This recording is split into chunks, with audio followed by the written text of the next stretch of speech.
Tonight on the Black Channel, this Father's Day, we're asking, who are the people who hate black fathers? The Black Channel is live.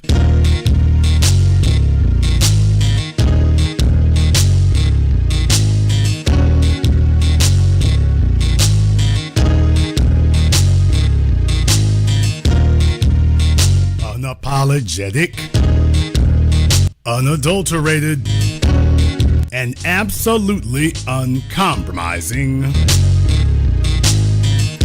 Greetings, brothers and sisters from around the world, and welcome back to the home, the haven, the stronghold, the everlasting super fortress of intelligent black thought. We are the Black Media, and this is the Black Channel. And I am your host, your brother, your humble servant, the voice of Black America, the Black Authority, broadcasting to you live from the only historically Black college university of higher education and learning in the cosmos. You are, of course, welcome to join us. And join us you shall, because on tonight's program, today is Father's Day, and we're going to have a bit of a conversation here tonight because there's been an intersection between black fathers and politics.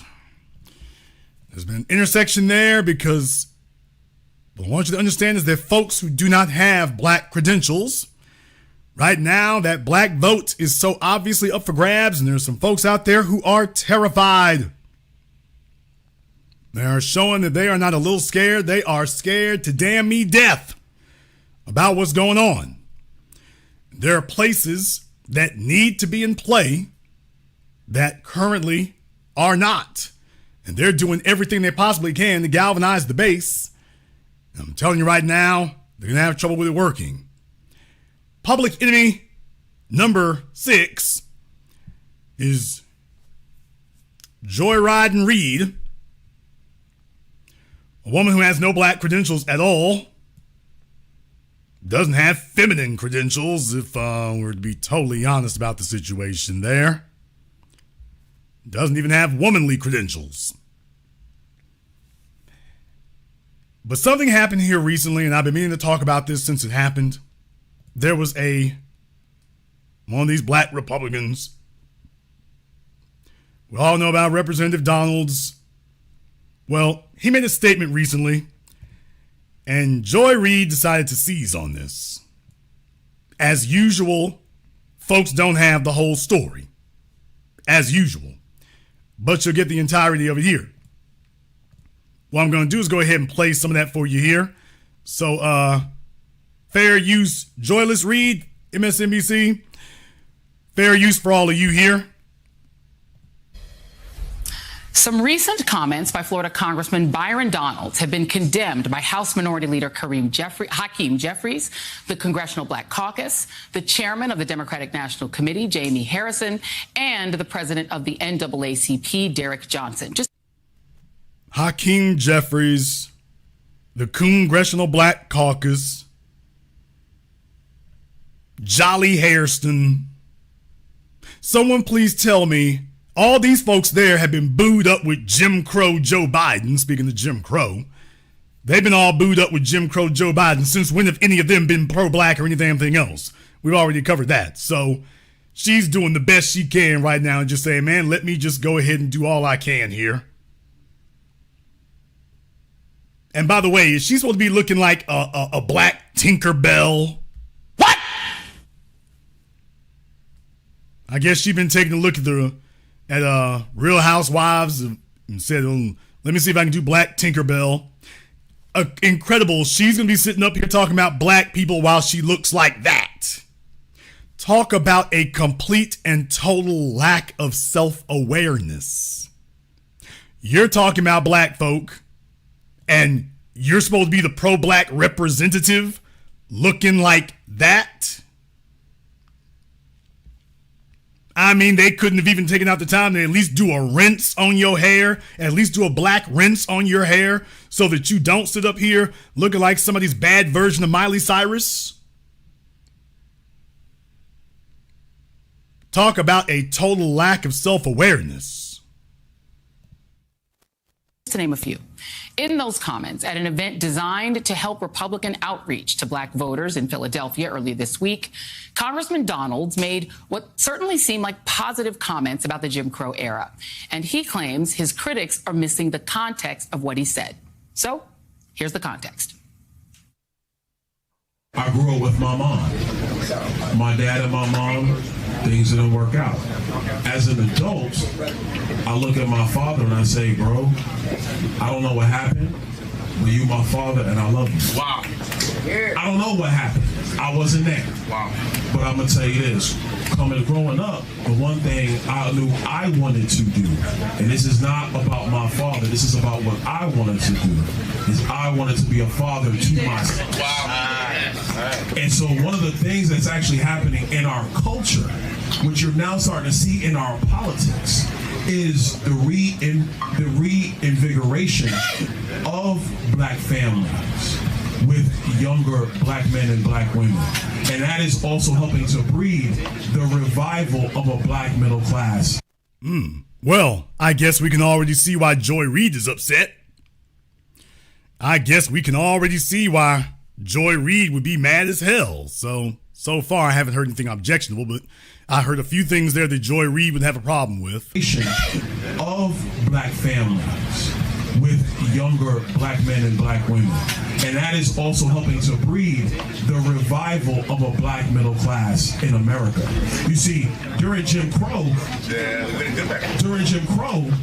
black family was together. That's right. During Jim Crow, more black people were not just conservative, because black people always have been conservative-minded, but more black people voted conservatively. And then H.E.W., Lyndon Johnson, and then you go down that road, and now we are where we are. What's happened in America the last 10 years, and I say it because it's my contemporaries, it's Wesley's contemporaries, you're starting to see more black people be married in homes, raising kids. It's when you home with your wife raising your kids, and then you look at the world, you're saying, now wait a minute, time out.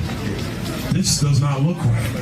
How can I get something to my kids? It goes back to the conversation of generational wealth. Not just having a job, generational wealth.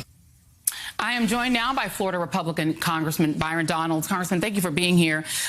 We played that lengthy segment. That is what you posted on your social media.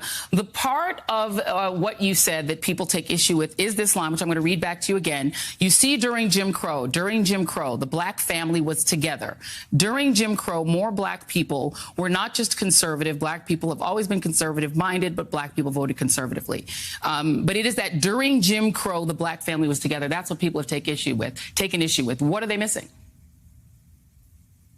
So you heard everything that he said, and of course, she's going to sit up here and focus on one part of it, and I'm no friend of Byron Donalds, by the way.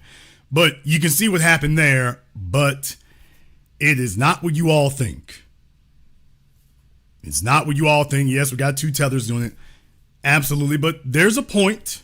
There's a point, because remember, this is not about who's a hero here. This is a film. This is a movie starring two villains, okay? Let's be clear about that. This is a movie starring two villains, but there is a context. There is a context, okay? Frankly, what's really happened is that you have, Democrats, and you have the Biden campaign, and some in the media want to twist my words for political purposes. The overarching issue is talking just about black families and why you're seeing a trend of black people leaning towards Republicans in this election cycle, and probably in election cycles to come. And part of that, black people are not leaning towards, quote, Republicans. That's not what's happening. Black people are not leaning towards Republicans. You can name one Republican who may be getting more black support. That's not black people leaning towards Republicans. So lying, scamming culture, here we go. Part is that when you're raising families, raising kids, etc., you're now thinking about all of the public policy issues, all of the economic issues, all of the education issues. And that's leading people to have divergence in political thoughts. That was the only point. The stuff that comes up about Jim Crow and twisting my words, saying I was being nostalgic or saying that Jim Crow was good for Black people, that's all political spin. It's a lie. It's gaslighting. And that's truly unfortunate. So here's the challenge, Congressman. You started out talking about your family, talking about your mom, talking about being raised, and you on your own brought up Jim Crow. In fact, you said Jim Crow 3 times for emphasis. It wasn't the media or the Democrats or gaslighters who brought up Jim Crow. It was you. You brought up Jim Crow. So why did you use Jim Crow specifically as your reference? You did that. No one else did that. You did it. Oh, I did. We were having a conversation, just talking as, Black people in Philadelphia.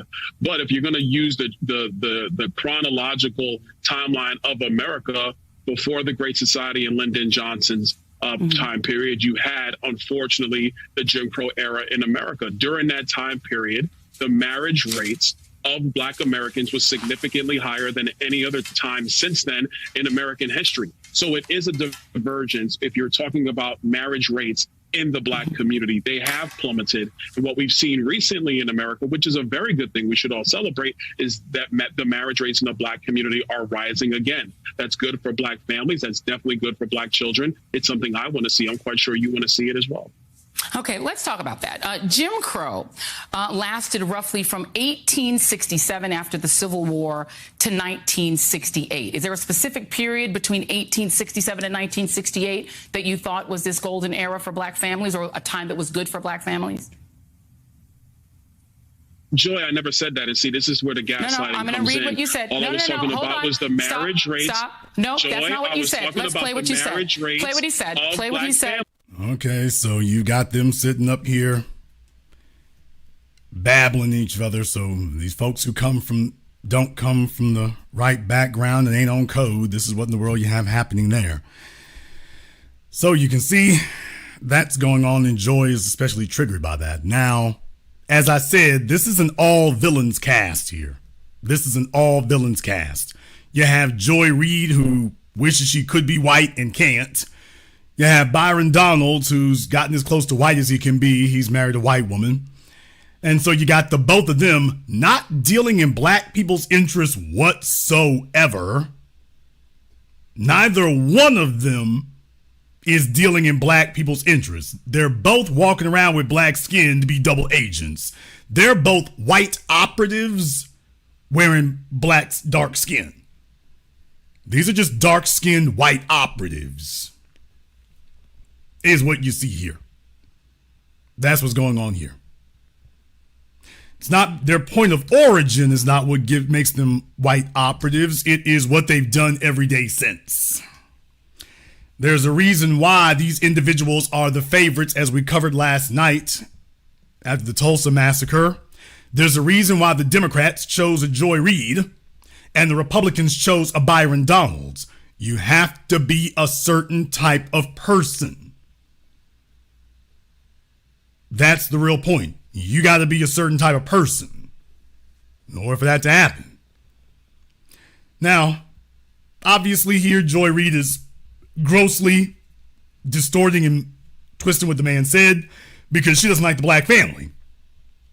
She's not the least bit interested in that. She's part of this, okay, you Negroes need to go abort yourselves. No, Joy, who would do anything that a white person tells her to do, including put on, they have cake soap, and here you got cake makeup. So she's doing everything she possibly can. Everything she possibly can. She has always been an enemy of Black men, definitely an enemy of heterosexual Black men. So she just can't contain herself. She just can't contain herself. But the political parties have sent these two out here for the purposes of trying to influence the rest of us. But influence the rest of us to what? Well, here's why they're doing this. Vice President Kamala Harris is weighing in on the contenders who could be her direct competition in 2024, the potential candidates for Donald Trump's vice president. And while she has tried mostly to stay above the fray, she did blast one person in particular. She has not tried to stay above the fray. She has tried to keep a low profile because she knows that she's too easy of a damn target. CNN coming out the gate lying. Has tried mostly to stay above the fray. She did blast one person in particular. CNN senior White House correspondent MJ Lee joins us now live. MJ, why is she going after Byron Donalds? Well, Boris, obviously there are many Democrats that are watching the Veep stakes on the Republican side really closely, and it's clear that Vice President Harris is no exception. According to Politico, the vice president called up a reporter over the weekend to discuss the short list of potential running mates for former President Donald Trump. And Politico said that while she didn't really discuss any specific individuals, the one exception was Congressman Byron Donalds, a Republican from Florida. Let's play a comment that he made last week that appeared to draw the ire of the vice president. You see, during Jim Crow, the black family was together. That's right. During Jim Crow, more black people were not just concerned. Is that a cigar in his hands? Nigga, please. So, Kamala Harris wearing Chuck Taylors and neon purple, look like curtain drapes. But okay, was that supposed to be a pantsuit? And here this fella is. He's coming to, quote, talk to black voters. And is he supposed to be looking Suge Knight-ish or something? Is that what he's supposed to be doing? Is he supposed to be looking like Suge Knight? Folks. All right. Because black people always have been conservative-minded, but more black people voted conservatively. Vice President Harris telling Politico that those comments are, quote, sadly yet another example of somebody out of Florida trying to erase or rewrite our true history, appearing to be a reference to the fact that Governor DeSantis in Florida has tried to rewrite how black history is taught at schools in the state of Florida. More broadly, this article was just interesting because it gave you a sense of how Democrats plan on making sure that they describe everyone on the VP shortlist for Donald Trump as being simply a clone of the former president. Okay, so we have a white male anchor here with an Asian correspondent to discuss the black family. This is why you have a black media. Bowling Ball Martin is simply repeating what the rest of these folks have said. This is why you have to have a black media, and this is why you do, with thousands of you tuned in live right now. This is why we got to have this. We have to have this because this is what the white corporate media does. They assemble a merry gaggle of unqualified individuals or suspect individuals to discuss us. And I'm just wondering, if we were talking about the Asian family, damn, would they go grab a couple of black anchors discussing the Asian family? The Japanese internment camps, would that be what they would do? Now, I can understand why they would have an Asian reporter discussing the Asian vice president. Now, that I would understand. But they just showed you what the problem is, that Kamala Harris knows that this is an Achilles heel for her. Notice what she doesn't say there. She don't say anything about black. She says trying to rewrite our history. Well, who's the our? Miss Harris? Who's the our? She says rewriting our history. Our history. She doesn't say black history. She says our. And then the reporter picks up after that and says, oh, well, you know, rewriting history. History is taught at schools in the state of Florida. More broadly, this article was just interesting because it gave you a sense of how Democrats plan on making sure that they describe everyone on the VP shortlist for Donald Trump as being simply a clone of the former president. Boris. Florida, trying to erase or rewrite our true history, appearing to be a reference to the fact that Governor DeSantis in Florida has tried to rewrite how Black history is taught at schools in. So you see, Kamala Harris, once again, folks, Kamala Harris never says black. She never said black there at all. And yet the reporter steps in to inject a context that Kamala Harris never does. So this is how they influence folk here, taking elliptical statements, look it up, taking incomplete or inferred statements and then say, oh, let me put the context on that. Never mind the fact that Kamala Harris never says that. She said rewriting our true history without ever saying who is our. And the reason that she didn't do that is because she can't do that. Kamala Harris doesn't have any black credentials. Being the bed warmer to downtown Willie Brown and whoever else was offering a record deal back in the 90s, that doesn't qualify as black credentials, ma'am. Kamala Harris doesn't have any black credentials, but she figures it's worth a damn shot. Notice she wouldn't go on camera with that statement. She says, oh, well, I got to respond. Maybe I can de-black old Byron over here. Because you see, she doesn't have a leg to stand on, because when you take a look at Byron's spouse, what? And then you take a look at Kamala's spouse.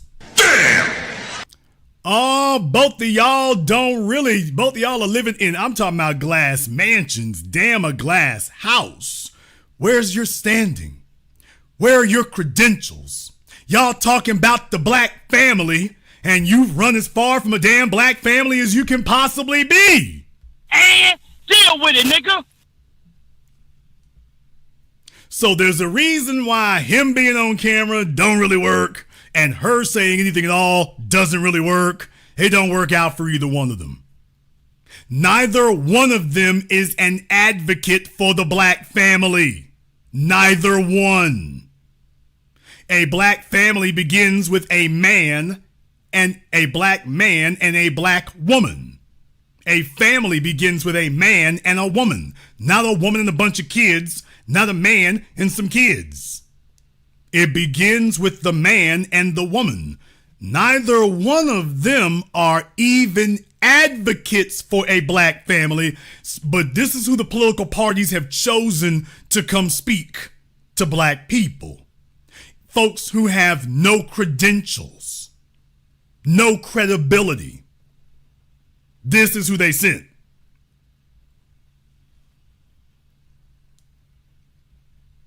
Talk about pathetic. So this is why Kamala Harris is saying that now. This is why she's saying that now. She doesn't have any leg to stand on in that regard. They understand that she's in trouble.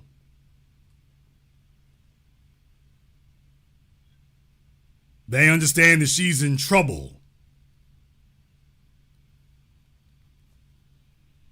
She gets it. They know they're worried. She doesn't have any black credentials. And what you say, understand something. So you got Representative Donalds sitting in Pennsylvania. And you got Kamala Harris talking about Florida. Well, Joe Biden did better in Pennsylvania and Florida than Hillary Clinton did.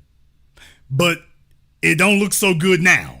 Now, I told you all what was going to happen in 2016 in Pennsylvania and in Florida.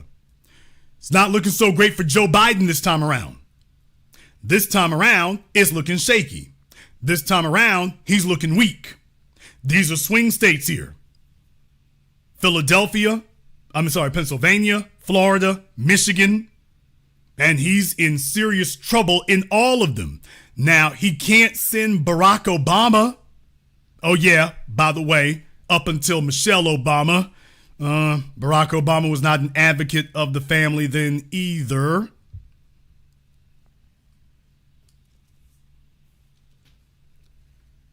He was not an advocate of the black family then either. By the way. And now, at the very last minute, you've got whitewashed individuals sitting up here trying to discuss who among them is the blackest or could be. And I guess Joy Reid figures she's married to a effete little midget. So she's, well, at least he's black. I'm like, okay, well, we need to check the paperwork on that. But folks, this is an all villains cast. This is an all villains cast. And what it's showing you is that at this critical hour, everybody is trying to get the black vote, but particularly the foundational vote. Everybody is trying to get that. Everybody is trying to get their credentials with us because as we go, so goes the rest of the black vote. So they're trying to, at this last minute here, after ignoring us the whole damn time, everybody's trying to say that. And Kamala Harris, she knows. Folks, the damage is done. If you wonder or question about us, the damage is done.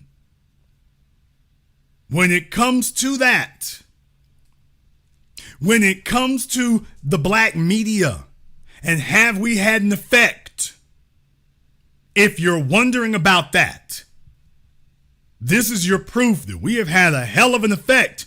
She can't even say nothing. Barack Obama, AWOL. Kamala Harris, hiding. They're not coming out and saying nothing because they can't. If they could, they would be out there on the campaign trail. They'd be front and center. Everybody would be able to see them.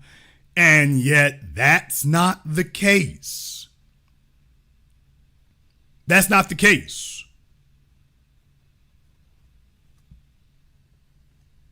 They've lost their credibility, and you know it wasn't the corporate media that took it from them. I'm not going to do something just for black people. No!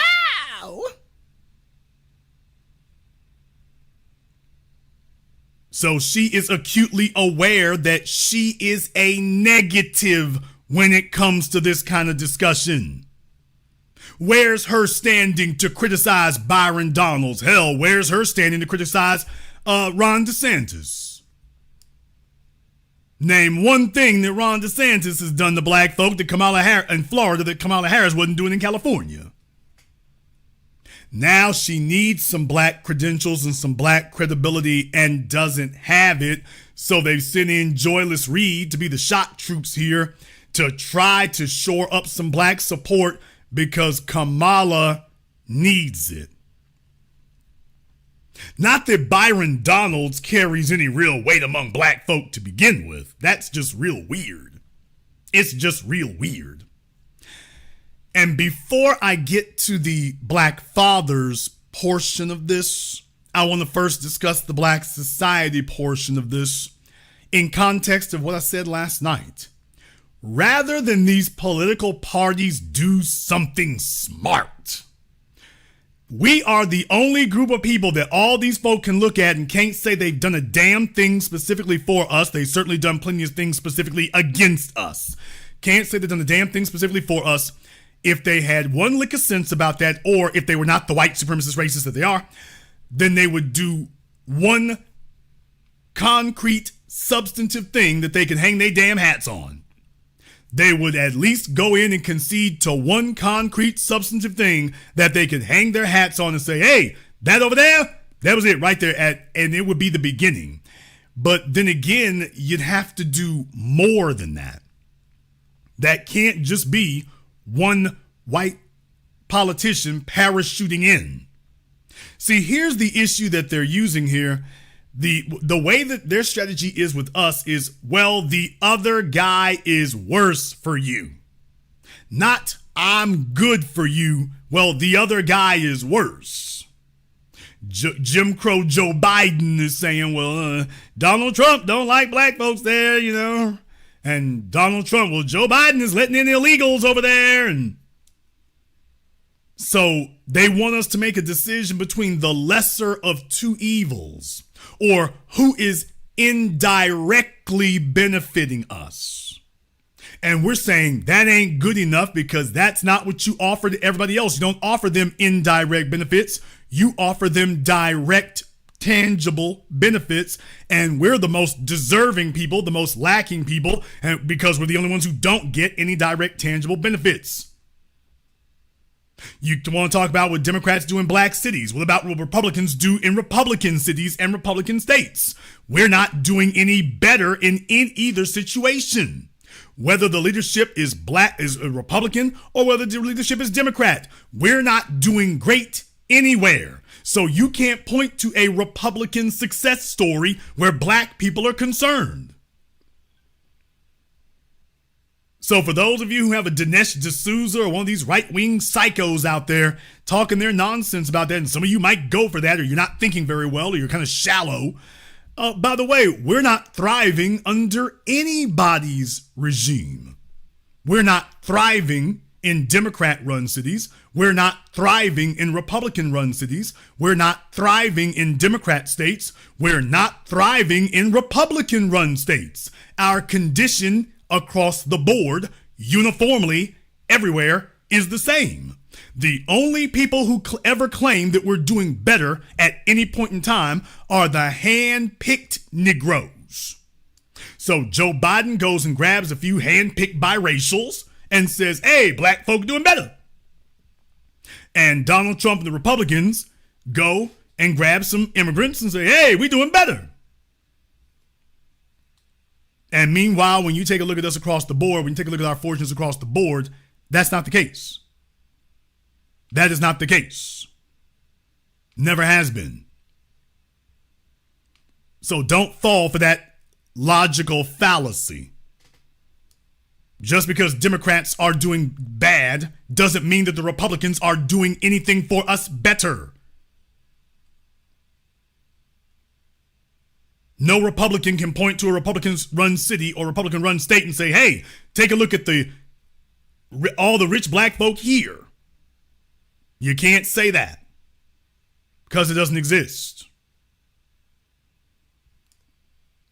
And people are scrambling now and heading for the hills. They understand that they do not have our support. It isn't solid.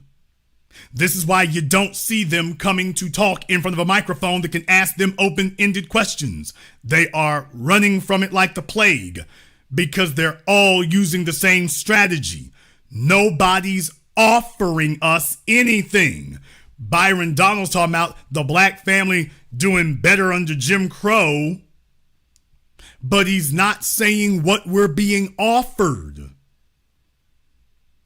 Now, what the illiterate, fumbling, awkward, gaff baboon didn't say was that black folk were doing better despite Jim Crow, though with the bunch he hangs out with, he might mean that we were doing better under Jim Crow. Time will tell. But the point is, nobody is offering us anything. They're all sitting up here saying, well, hey, y'all used to vote conservative, used to vote Republican. Okay. And what we get for it? What did we get for it?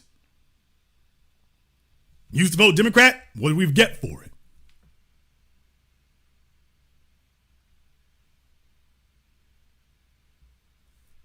That's the difference. We didn't get anything for it. Now they want to try to confuse you.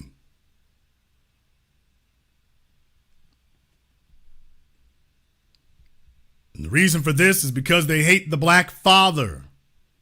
Emphasis on the word black and then the word father. There's a big problem with that, and they don't like it.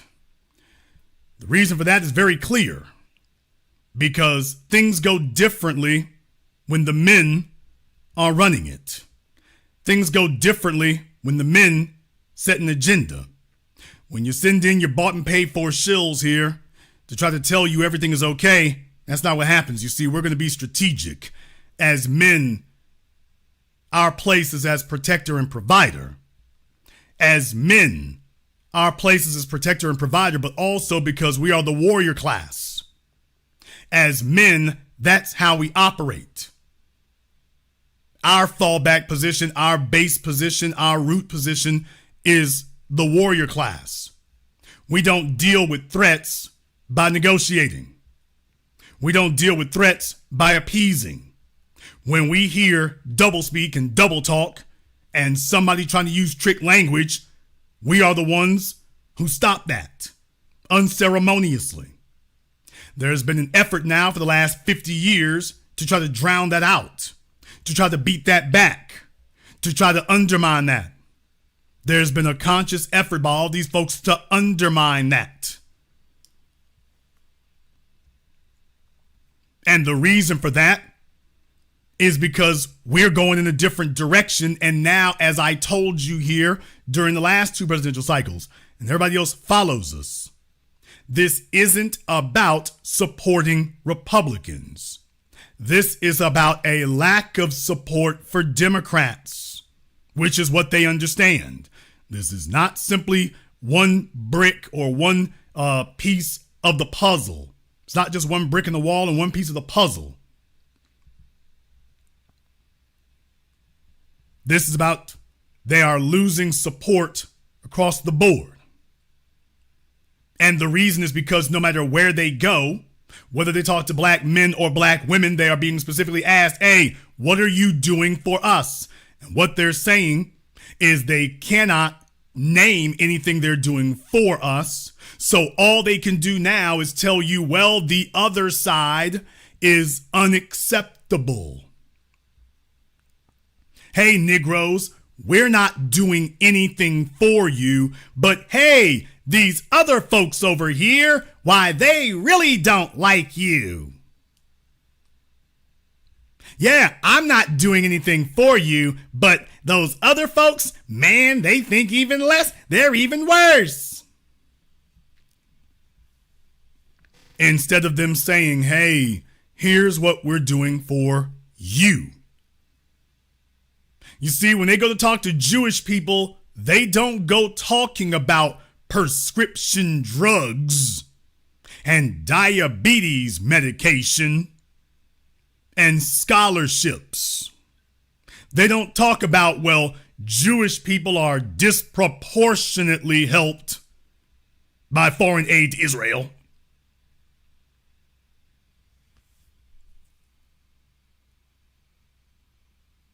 They don't do that. We show up, and that's what it becomes. You're disproportionately helped. As men, we don't operate that way.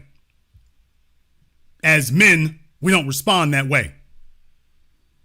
As men, we're only talking about what matters. And that's the difference. As fathers, that's the role that we fill in.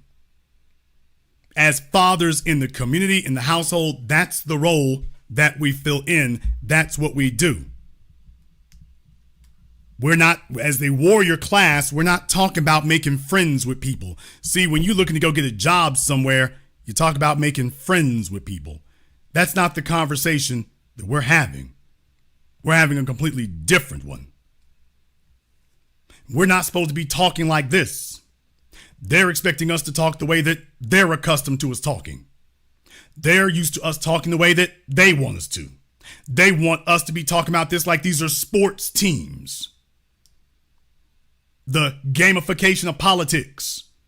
The sportification of politics, so that you wear your Democrat jersey and your Republican jersey, and the only thing that you expect is to be able to show up on Sunday and root for your team, but that the team doesn't have to do anything for you except get on the field and quote unquote win. As men, that's not the way we operate at all. The mom and protecting the kids, incredibly important. During Jim Crow. Well, listen, under Jim Crow, obviously, Black people were under great persecution, unfortunately, by Southern Democrats and the Democrat Party overall in the history of our country. That's the fact. And so, well, let me finish now, Joy. And so having the Black man in the home. I wanted to play that part for you all because I wanted you to hear that. So you see, when Joy got agitated when he said that they're being oppressed by Southern Democrats, and she jumps right up. As soon as he says Democrats, she jumps right up. Well, listen, under Jim Crow, obviously, Black people were under great persecution, unfortunately, by Southern Democrats and the Democrat Party overall in the history of our country. That's the fact. And so, well, you saw her, boy, she jumped right up. As I said, that's who she's there to protect, not Black people.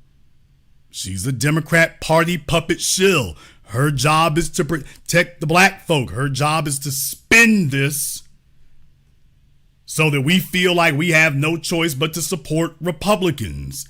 To support Democrats. So that's what her goal was. So as soon as he said Democrats as a negative, all of a sudden, here comes Joy jumping up to let you know, hey, this is who I'm here for. All of a sudden, she jumped to attention. And what I'm saying is that we cannot afford to have this kind of thing. As Black men, we cannot afford to have this kind of thing. See, the national conversation is changing because as Black men, we are acting now in a different manner. The civil rights generation did things differently. The civil rights generation was more concerned with this kind of garbage here. See, they like that. And that's why I stop y'all.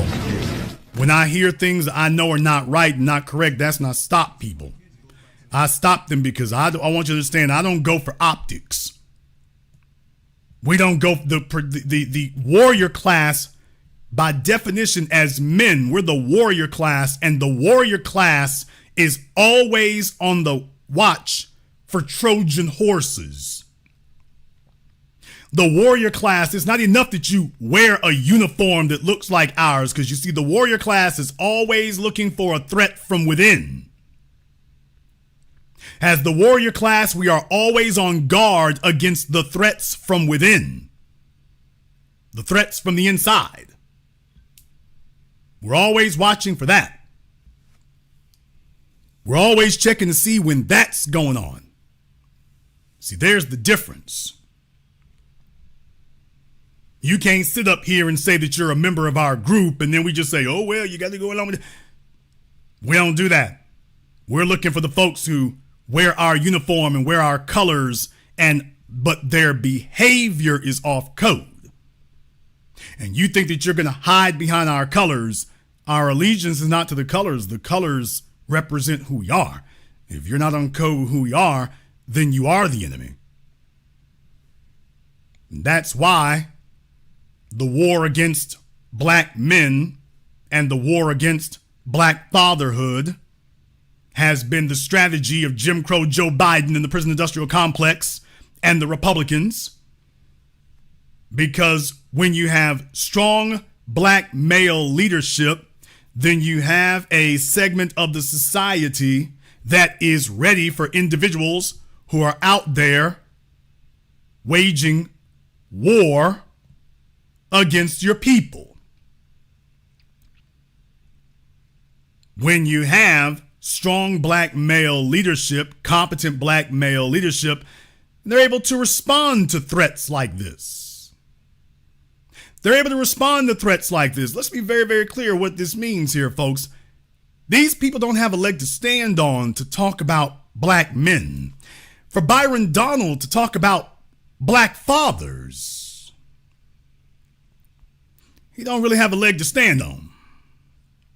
He can congratulate other Black men, but he's congratulating them for what they have done, not himself for what he has done. See, we cannot have this schizophrenic mindset.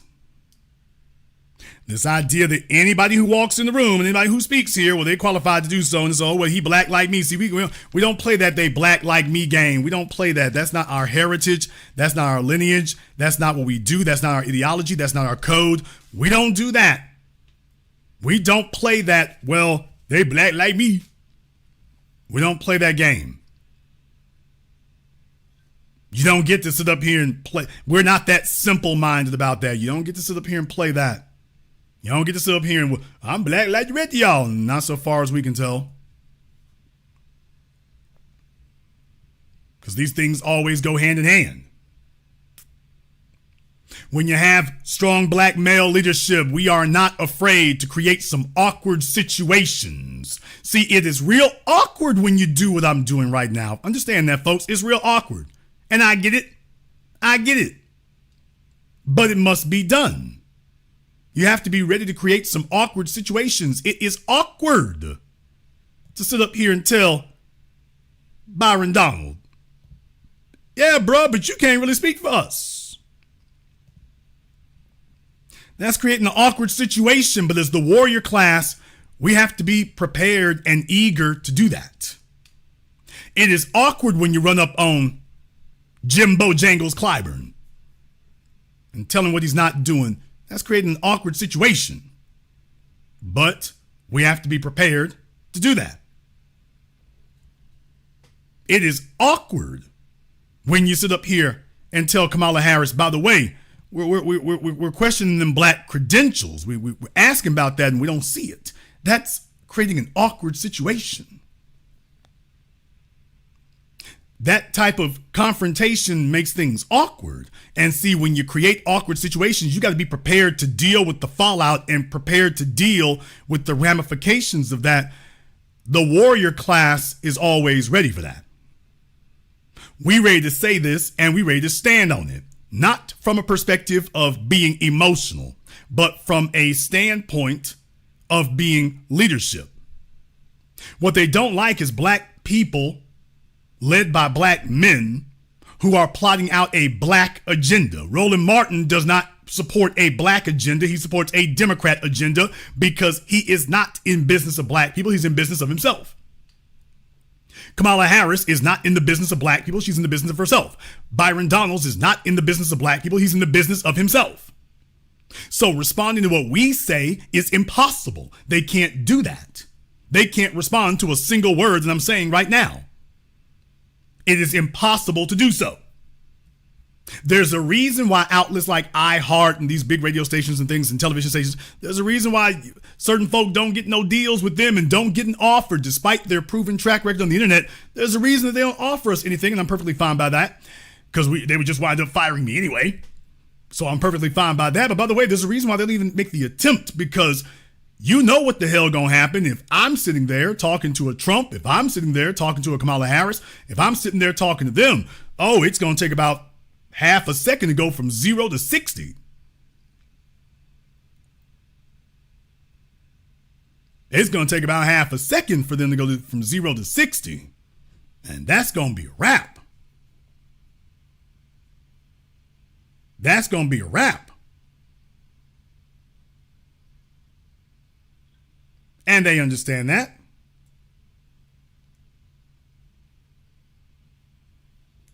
And that's the reason why we have to be here for this. When you take a look at what has happened to combat white supremacy in the streets since the murder of Trayvon Martin, that is led by the black men. That's led by the warrior class. The murder of Mike Brown. You take a look at what happened in St. Louis. Take a look at what happened in Ferguson. Those were the black men on the ground. You take a look at the murder of Eric Garner. Those are black men on the ground. When the Proud Boys were marching and then got run off, that was black men on the ground. Those were not black females chasing off the Proud Boys. That wasn't what happened. Those were not black females throwing blows in Charlottesville. That's not what happened. No disrespect for the ladies. I just want to be very, very clear. That's not the warrior. Those are not the warrior class, although they can lay it on your ass if they need to. Although they can certainly put it on your ass if they need to. Don't tell yourself that she's going to be afraid to chip a nail. Although if she starts putting it on you, she probably going to do it and won't chip one, by the way. But, however, just in case you do need a multi-gender beatdown, the ladies can oblige you. Just letting you know. However, to make it clear, though, the ladies are not the warrior class. That's us. It is for the men to do that. So when a Michael Bloomberg shows up with propaganda, it's going to be the warrior class that takes them to task over that. That's going to be us. And you see the response that they get is radically different. Jimbo Jangles was sitting up there stumbling and stuttering and stammering when somebody ran up on him and simply asked him simple questions. The response was different. The response is always going to be different. Always going to be different. And that's the part of the culture that they don't want to have.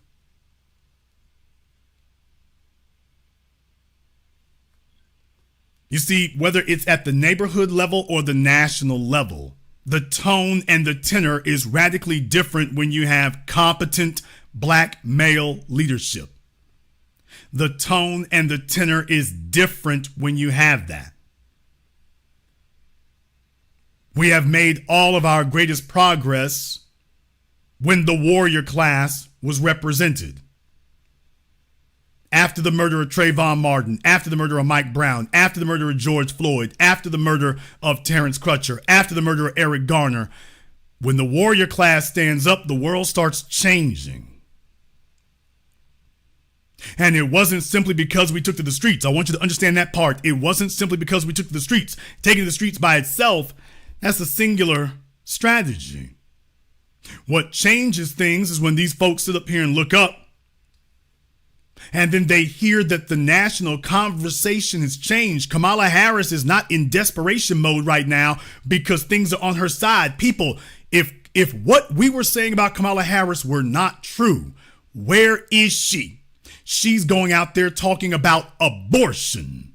She's not talking about black people.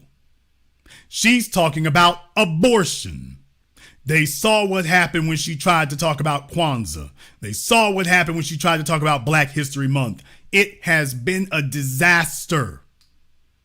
Now, if that's just me saying it, then please tell me why she ain't standing up. They tried to go for something that they thought would be safer. Hey, 50 years of hip hop. Why, this will be a unifying event.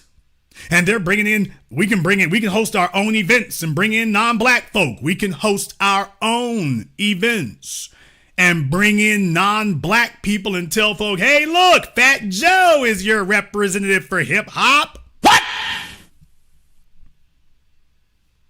See, that's what happens when you let them lead a discussion. The discussion goes all kinds of crazy and stupid when you allow them to lead it.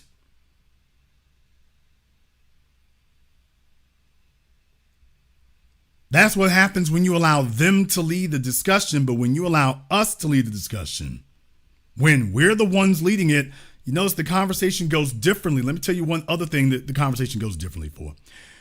When we're leading the discussion, you don't have all this damn babbling going on.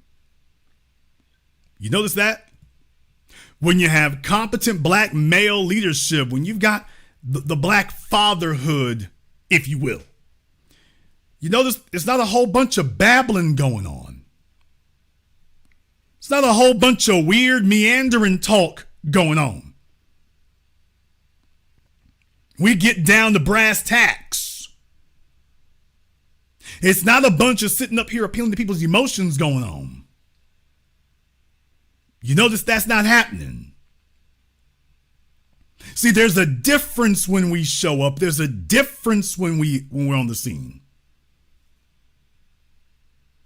When you have competent, strong black male leadership, you don't hear the word forgive. Damn! When you have competent black male leadership, We ain't coming around talking about forgiving. I'm talking about even if you send out the black reverend. The black reverend is sitting there preaching fire and brimstone.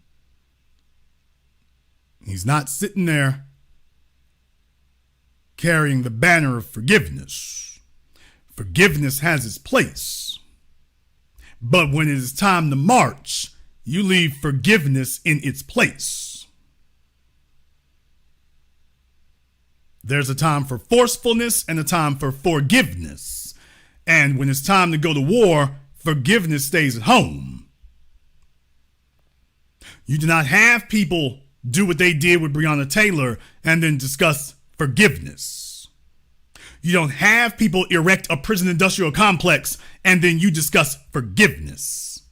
You don't have people sit up here and ethnically cleanse you and then you support forgiveness. That's not what you do. That's off code. See, there's supposed to be a time when you walk into the room and you are ready to lay it all on the line. And that's what it means to be a member of the warrior class. As members of the warrior class, we're prepared to put it all on the line. Because that's what's in our DNA. They want you to believe that the only time you're supposed to be ready to put it all on the line is when white folks show up for you. And that's backwards. You're supposed to be ready to put it on the line because it is time and it's necessary. That's what we're supposed to be doing. When it is time and when it is necessary, that's the objective. This is why the old men of the civil rights generation don't get any respect. You see, a World War II generation, they did. Civil rights generation shows up, they don't. Our generation is starting to reinvigorate that respect quotient because you've got black men now who are in front of the cameras who want to go on the record. And that is why the internet has been a blessing, because the internet shows you who was on the record. The internet shows you can look up and see folks' track record and see if they were active. You can see who was active and you can see who was inactive. Now the children can go and look up the paperwork on their own. Everybody's always got some old nigga. Did he say nigga? I sure did. And deal with it, nigga.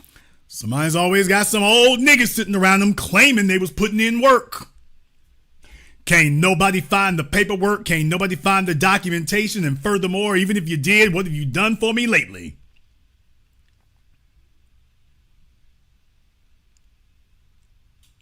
There's always somebody claiming that.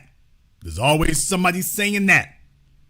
And our job is to make sure that this generation is different, and it has been different, which is why you see the politicians and the media and all of them responding differently. Folks, we ain't getting the damn Barack Obama administration treatment. Sounds different today. Yeah, because they understand we'll be damned, they serious. I want to take my hat off to all of the black men everywhere. There will be no applause. Heroes don't require applause.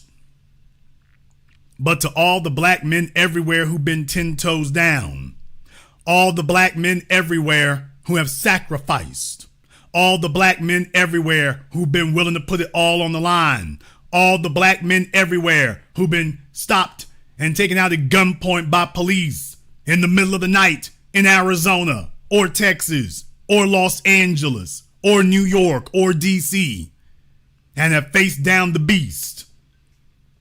To everyone who's taken to the streets, to everyone who has supported on the streets, and to everyone who has supported behind the scenes. Now that behind the scenes thing gets to be tricky. I don't need everybody to take to the streets, but by the way, even your behind the scenes work needs to be something we can confirm. We're not taking anybody on the honor system. You don't have to sit up here and hold a black fist in the streets, but your work needs to be obvious and apparent so that we can see those of you who are black when convenient. Those of you who are black when convenient. And those who are black all the time. So to the men who have spent the last decade doing what nobody thought was going to be happening. Folks, do you all understand? This is a second civil rights generation. This is it. Ever since Trayvon Martin, we've been on the scene, we've been on their ass, and we haven't left. You realize it's been going on a decade now? And you see the conversation is going differently because under the civil rights generation, they would have already gone home. We haven't done that. We've been out here and we're letting them know, understand, this is not a summer of discontent. This is a crusade.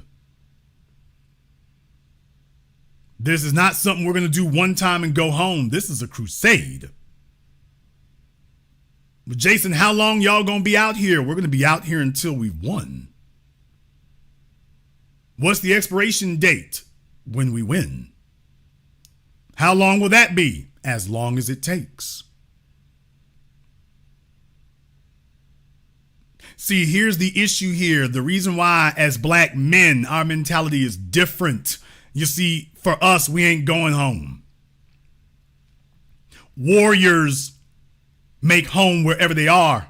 When we found the enemy, if we set up camp outside the enemy's front door, guess what? We're home. He's peeking out through the blinds. When them niggas gonna leave? Well, either when you come out or when we come in. One or the other.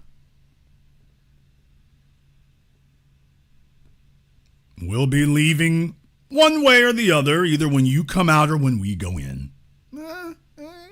Those are the two options. See, we already have a plan. See, we've already thought it over. Aren't you happy? We're looking out for you now. We've already thought it over. See, that mentality is radically different. That's not what they're accustomed to. Do you all understand that? From the murder of Huey Newton and the Panthers until our generation, wasn't nobody talking like that? With the sole exceptions of the Nation of Islam, nobody was talking like that. Nobody was talking like that. Nobody was saying that. That hasn't been the mentality. See, there's the problem. People, I am a proponent of capitalism, but I'm not a proponent of consumerism. Or should I say, I am a proponent of capitalism only to the extent that it empowers black people. I am a proponent of capitalism only to the extent that it empowers black people. I am not an advocate of capitalism for the sake of capitalism, but to the extent that capitalism empowers us, I am an advocate for it. To the extent that communism empowers us, I am an advocate for it. To the extent that monarchy empowers us, I am an advocate for it. So whatever you're selling, to the extent that it empowers us, I'm an advocate. To the extent that it doesn't, I am a critic and condemn it. But one thing I'm never an advocate of is consumerism. And when you have been deceived into thinking that consumerism and capitalism are the same, there's a problem. You see, when Kamala Harris comes out with some Chuck Taylors, that's not black culture, that's consumerism. Did you get that? That's not black culture. That's consumerism. She didn't come to us discussing culture. Here, put on some Chuck Taylors. That's consumerism. And then telling us that that's our culture is consuming things. Take a look at the things you bought. Take a look at how you've put your resources into the system. That's your culture. You can't name a single other place where she's attempted to signify in that way. Folks, has come up. Tell me, I want to know honestly here, when was the last time that Kamala Harris wore that dot on her forehead? In her modern political career, even when addressing other Indians, has Kamala Harris worn that dot on her forehead to signify to them with a symbol that, hey, I'm part of the culture? Because wearing Chuck Taylors and the media went out of their way to say, oh, you know she black. She wearing Chuck Taylors. You know she black. Okay, then why hasn't she, if that's the methodology, if that's legitimate, then by the way, has she worn a dot on her forehead to symbolize her unity with her Asian community? Or has she left that alone? Asking for a friend.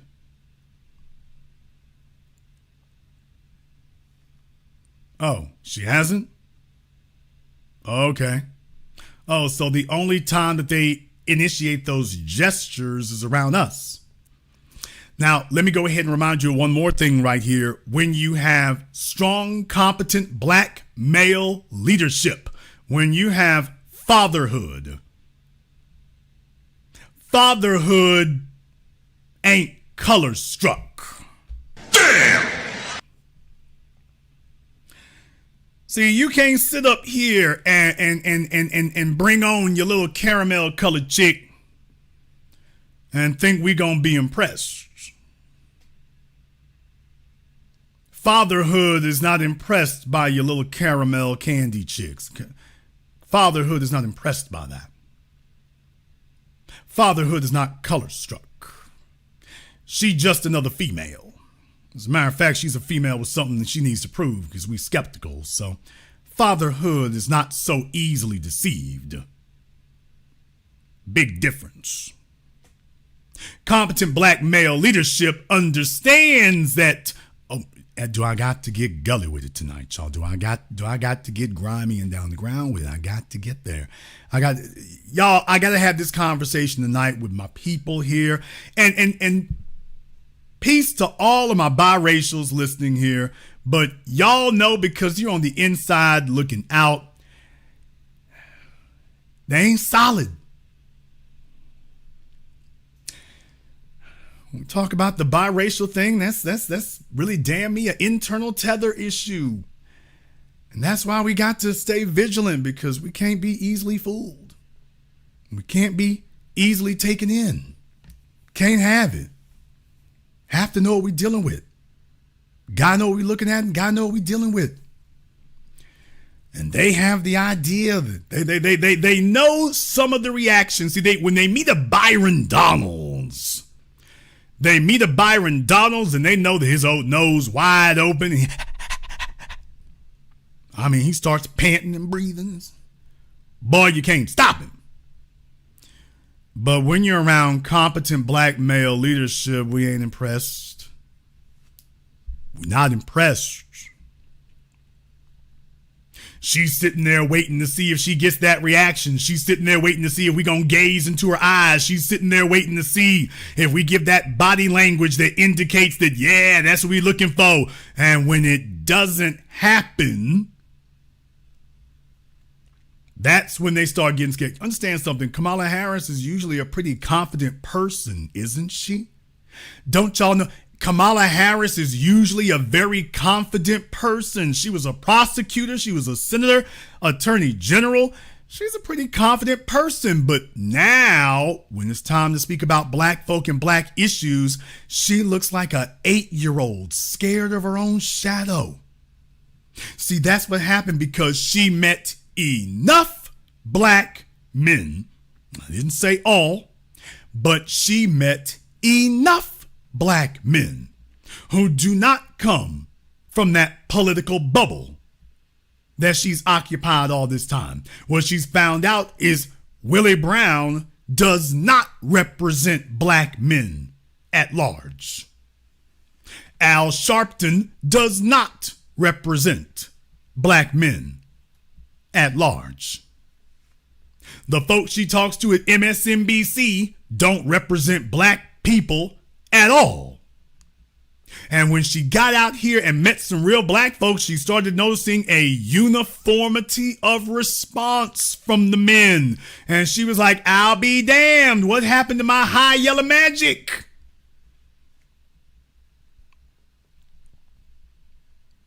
She's been sitting up there just furiously shaking that magic wand. What the hell wrong with my damn high yellow wand? My high yellow wand ain't working. She got out here and met black men at large and realized, they ain't really struck like that. they're not really impressed the way I thought they were. See, when you're sitting down and doing these radio station interviews with some safe black males that they handpick at the radio station, yeah, that happens. But when you come out here and touch the soil, you get a different response. They checking for a different temperature. All of a sudden, you start getting questions about Doug. All of a sudden, she starts getting questions not about her, but about Doug. If you gonna speak on us, see, there's a reason why Kamala Harris is not gonna speak on black manhood, because Kamala Harris doesn't have any contact with black manhood. I said it. And neither her nor her apparatchiks or supporters can say any differently. She doesn't have any contact with black manhood. She can't speak on black manhood because she ain't never had any contact with black manhood.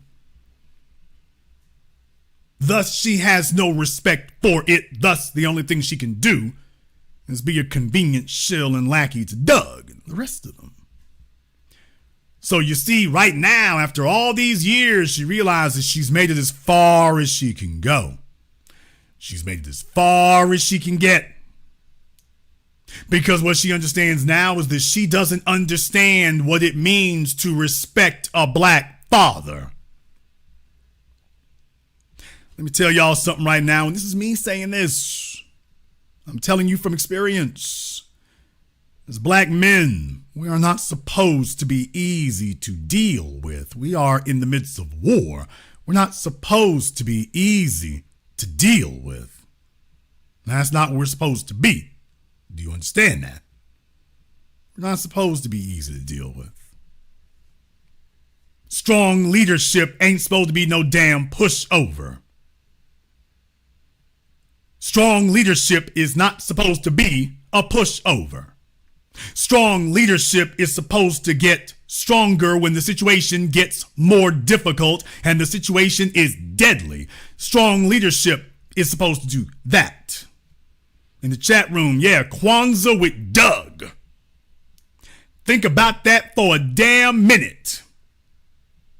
You trying to talk about the black family and meanwhile you celebrating Kwanzaa with Doug. Hell yeah, she knows she ain't got no standing to speak.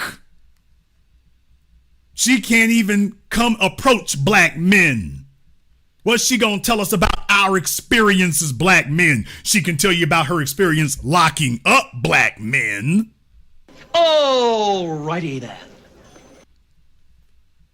She can tell you about her experience locking up black men, but she can't really tell you about any substantive interaction with black men. She can tell you about her sexual interactions with black men. But you notice she doesn't talk about any black men that she respects. She doesn't talk about that. She doesn't talk about that because she can't talk about that. She doesn't talk about that because she is unable to talk about that. She can't come in circles even where we are here and discuss that. She can't talk about it. It's not something she can speak on. It isn't something she can talk about. There's where you get into trouble. You can't speak on it and can't speak about it. That's why you have to have Joy Reid go out there and try to put her little deficient credentials on the line. You damn sure can't do it. You damn sure can't do it. And if you attempted to, you will make the situation even worse. Jason, oh, I'm going there. Jason, oh, I'm going there. Don't hurt him, Jason. Oh, I ain't gonna just hurt him. I'm gonna flatten him. Would you all like to take a brief little trip to see Kamala Harris's support of black fathers? If you want to know why it is that CNN has had to send themselves out there to be her propagandists, you want to know what's going on? Would you like to see what Kamala Harris thinks of black fathers? Would you like to know? Why don't we go ahead and take a little peek? Well, she's talking about LGBTQ. Well, hell, we found some black males here now, didn't we? So when Kamala Harris discusses black men, oh, well, we found the black men that she supports. All right, well, took us a minute. Y'all, can you name, for those of you live, well, I don't want to say live because I don't want the chat room to get clogged up, but by the way, in the comments section, name this singing group. Damn! In the comments, name this singing group. And I'll let y'all have some fun in the comments after the program. Y'all can name this singing group. In any case, oh, did she? Y'all, why does she look like a big lanky now and later? What is going on here? She looks like a big lanky now and later. The suit ain't even fitting right. Who the hell is the damn seamstress? I mean, she wears these suits. They don't fit right. They weird colors. Everything going on. What is happening here? Did they take a look at the black female back here in the back? Did they tell all of them, okay, wear hot colors? Everybody got to wear some fluorescent color. What is going on?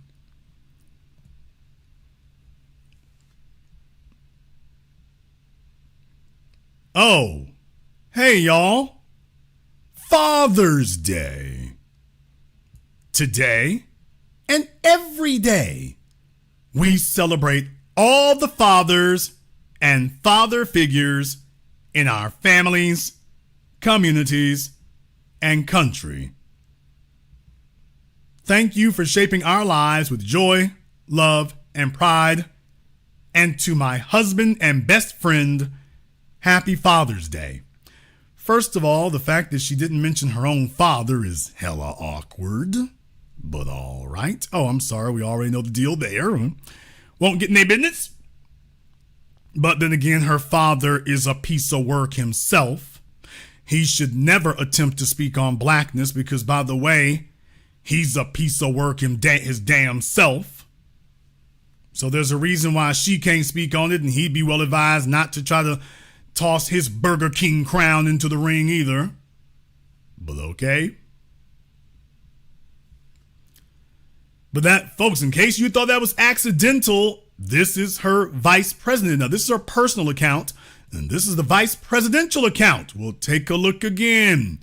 Today, I get to celebrate my husband and an extraordinary father. Second gentleman, thank you for all you do for our family and our nation. What does he do for the nation? Our family and our nation. What does he do for the nation? What does he do for the nation? What does he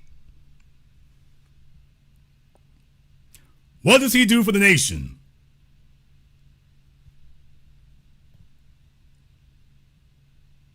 Now, these are his kids because he doesn't have any kids with Kamala. These are his kids because he ain't got no kids with Kamala. He doesn't have any with her. He doesn't have any kids with her. She doesn't have any children. She doesn't have any children. So, I mean, what is the female version of being a cuck? I don't know. Whatever the female version that is, that's what she doing. That's what she doing. Now, I mean, we tatted up and every damn thing else. I'm like, okay. Oh, they got the mayo menu up here. We got the mayo menu. By the way, I'm like, oh, Lord. Y'all, what kind of lights they got in this kitchen?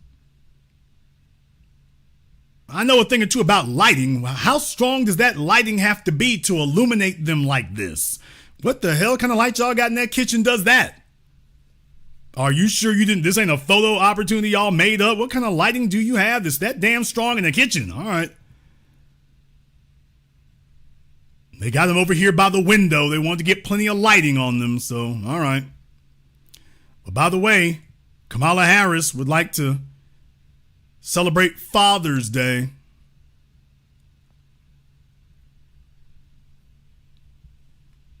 So just in case you all were wondering, yeah, there's a reason why CNN needs to speak on black families, because Kamala Harris can't do it. When she does speak on black men, well, there's a specific type of black men that she's looking for. She's looking for a specific type.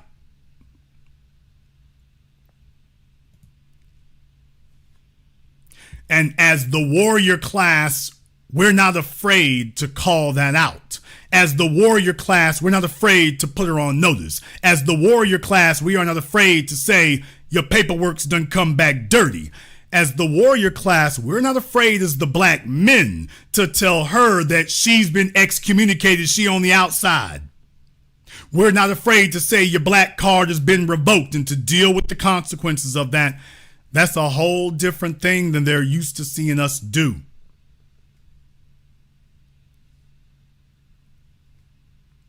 Whole different thing.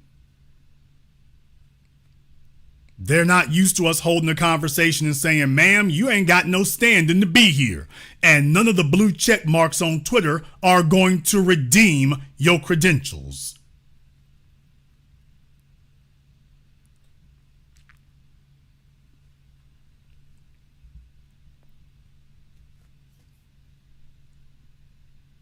What it means to be black men, what it means to be fathers, what it means to do that, what it means to carry that banner, what it means to represent, what it means to sacrifice, what it means to make the difficult decisions, not to make the easy ones, because them easy decisions eventually catch up to you. Making decisions that you can live with for the rest of your life. That's what it means to be a black man. When you talk about black fatherhood, fatherhood is not a separate category from black manhood. You either qualify or you don't. Black men have paid the price. There is a reason why Byron Donalds cannot sit among the men with any credibility. They can go find 3 or 4 black coon Republicans in Philadelphia. He can't sit among the men. He can't sit among the warriors. See, if he's going to sit among the warriors and talk about the black family, I'm going to be like, by the way, I couldn't help but notice your choice. I couldn't help but notice you love black women so much you married a white woman. And I'm just wondering, where's your standing to talk about black manhood? Where's your standing? See, there's an awkward conversation that needs to be had. That is an awkward conversation, true, but it's a conversation that needs to be had. Where's your standing? You see, as a member of the warrior class, I'm not afraid to ask that question. Yeah, Byron, I hear what you're saying and everything, but by the way, where's your standing to speak?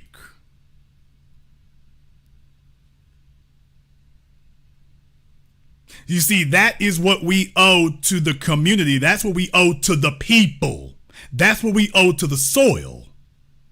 We must ask those kind of questions, and we must insist on acceptable answers and reject unacceptable ones, because that's what we owe to the soil. We owe that to the people. We owe that to our mothers and our fathers, and we owe that to the next generation. That's what we owe to them. That's what we owe to them. We don't owe nothing to no political parties. Political parties come and go. We can't get wrapped up in your little old damn political games. Political games and political parties come and go. Blackness is forever, and we owe that to us.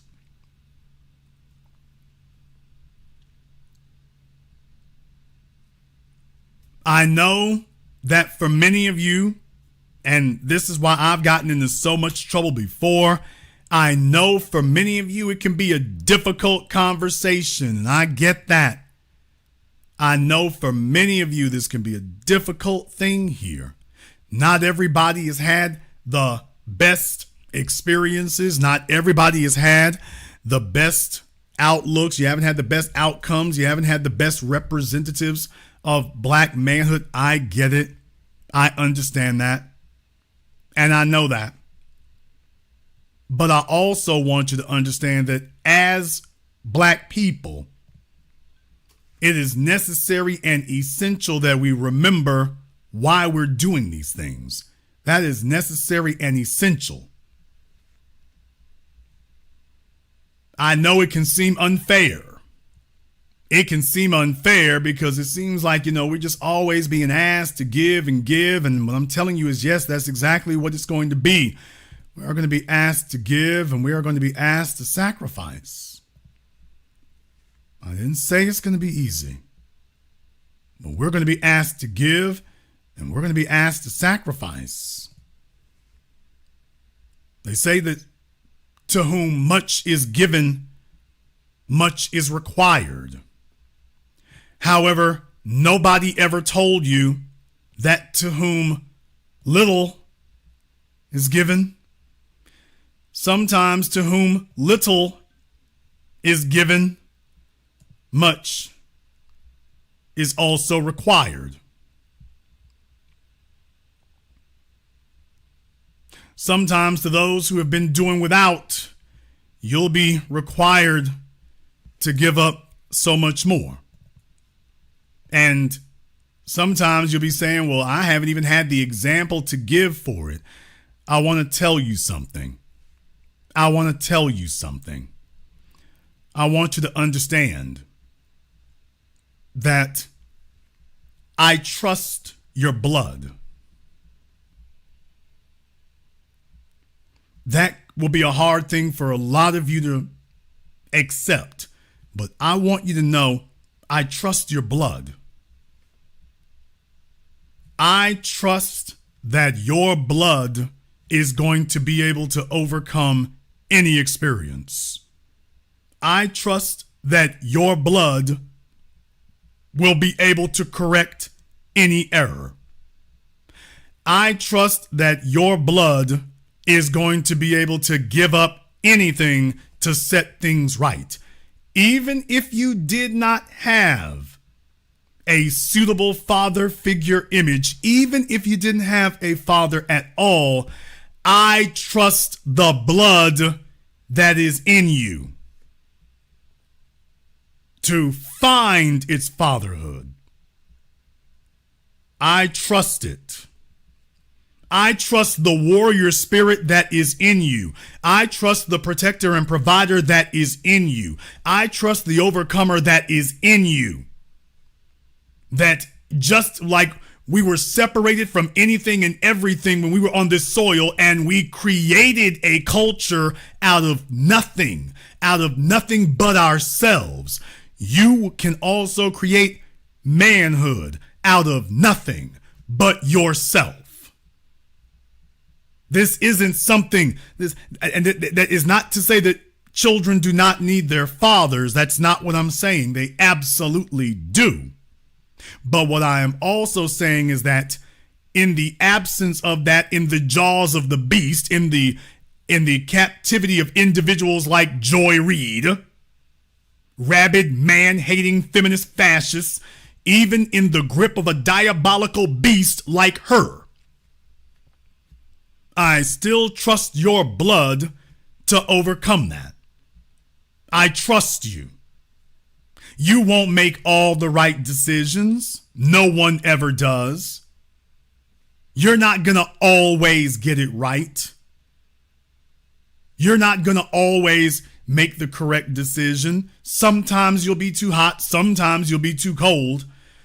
Sometimes you're going to wonder. Sometimes you're going to question yourself. But I also trust you to find the right answers.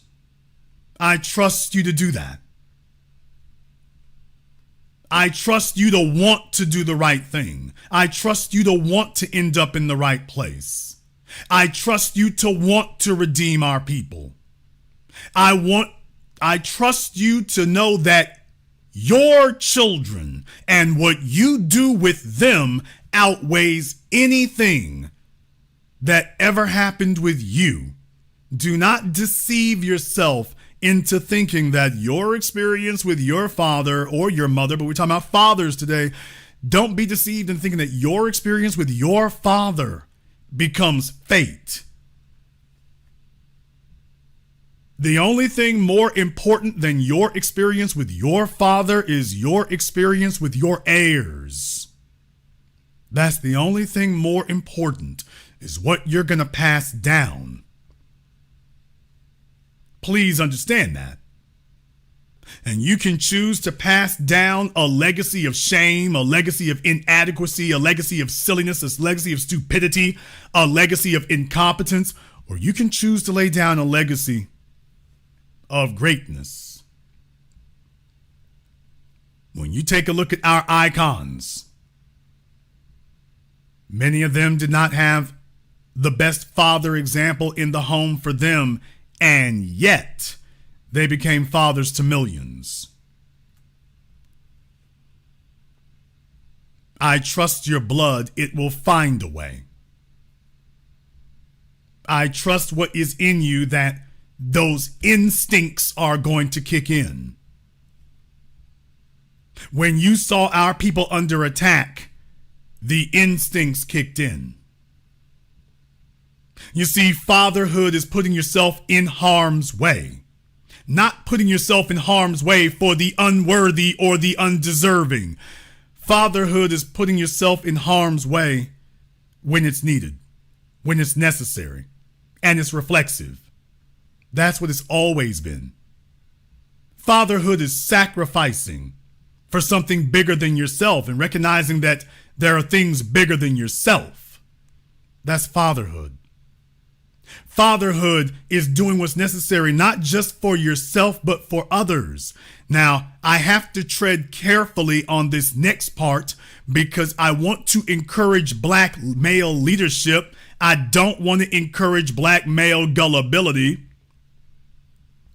But yes, as a black man, there are those of us who are fathers, and then there are those of us who are father figures, and I see a responsibility to both. I'm not saying that you have a responsibility to just one. You have a responsibility to both. That does not mean that you are responsible to patch up the holes to irresponsible, promiscuous, unworthy females looking to sit up here and cause damage and destruction, and it's your job to play savior to the unworthy. That is not what I said. However, there are fathers and there are father figures. Hopefully you can be both. But at least you can be a father figure. I have spent the last 16 years of my life here on YouTube in this iteration, and even before that for the previous half a decade. And I've got more children than you could possibly imagine at this point. And I've tried to make time as much as I can to see about that, which is why I will never listen to anyone give me an excuse about not being there for their children. If I can be there for thousands, you can be there for two. And this is why many of the folks who hate black fathers are black males themselves, because you have been beaten down, you have been raised by buffoons, you've been raised by the unworthy, and you've adopted that. And what I'm telling you is that just because you were born from the unworthy doesn't mean you are what you make. You can be born to dirt and scrap and claw and fight your way to diamonds. But that is your decision. Let me explain something to you. There are plenty of folks out there who are born with fathers in their homes, and they'd have been far better off without him. There are plenty of people, some of you here, they had fathers, they had stepfathers, and all that nigga did was spoil you and ruin you. It would have been better if he was not there. At least you would have had an opportunity to latch on to somebody else who was actually competent and capable. Maybe you could have had that opportunity. So that's why I keep giving the qualifier of competent black male. It can't just be a black male. It can't just be a black father. He's got to be competent. When you have that, everything else falls into place. When the kids in the neighborhood see that, he's the guy who stands out. You know, it's been real weird to me. It's been real strange to me when I've had young children that I was just there. I was just there. I was just around. I didn't think anything of what I was doing. I didn't think anything of what I was doing. I didn't think anything of what I was saying. And yet I left an impression on them. If they had the opportunity to observe me or listen to me more than 3 or 4 times, and then I found I left an impression, I had no idea. I had no clue. And over the years, I've learned that, by the way, you're more influential than you ever thought you could be, particularly if you are, quote unquote, the only black male around. You're actually far more influential than you think you are. You would be amazed at how influential you actually are and actually can be. And everyone's trying to downplay that. Let me explain to you all, there is a global war against black male self-esteem.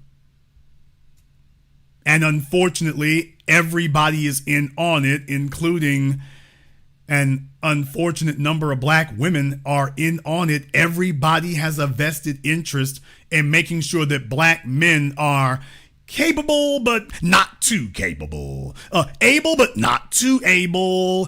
Powerful, but definitely not powerful. And certainly not too powerful. Smart, not too smart. Everyone has a vested interest in controlling us. Everyone has a vested interest in that. When they talk about us, it's always in threatening terms. Now, when they speak about other men, let me tell y'all something right now. You ain't never had a black male who killed thousands of people.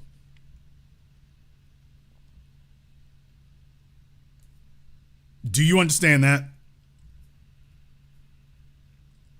You have never had a black male who killed thousands of people. That is not our experience. I'm not just talking about presidents, people. I am not just talking about presidents. You take a look at corporations, you take a look at governors. You don't have examples of black males and black men from our lineage and they've overseen the deaths of thousands and tens of thousands of people, and somebody tell you that that's a role model and an example. One black male show up on the evening news and they tell you the world's coming to an end. White men can do any measure of being heinous, and you are told that's not an issue. You're told they're a role model. You told that's to be disregarded. There's nothing heinous about that. That's what you get told. In the chat room, we'll have Pi May call up here when I open up the phone lines in a few minutes. Make sure you all keep his profile information, but we'll have him call in here in a few minutes when I open up the phone lines. What you do have is generation after generation of black men who have shown the world what is being civilized, who has shown the world what it means to be peacemakers, and who have shown the world what it means to look out for everybody else and to look out for something bigger than themselves. Let me explain something to y'all. The Ku Klux Klan didn't go around feeding nobody. What? The Proud Boys don't go around feeding anyone. The only so-called black militant groups you can point to, and they go and, as the old Christian preachers say, they go and see the shut-in, provide comfort to the afflicted, they feed the hungry, they home the houseless, the unhoused. The Black Panthers, the Nation of Islam. Hell, I'll even give it to Jesse Jackson and Operation Breadbasket. You see, that's our history. We are the only soldiers on the planet who you can point to feeding the hungry. That's today's mission. Today's mission is to feed the hungry. Today's mission isn't to go victimize some children. Today's mission isn't to go victimize some children and victimize some little old ladies. Today's mission is to go feed the children and to go care for the elderly. That's our mission for today. We are the only so-called radicals, Donald Trump. We are the only so-called extremists who you can point to, and we feed people.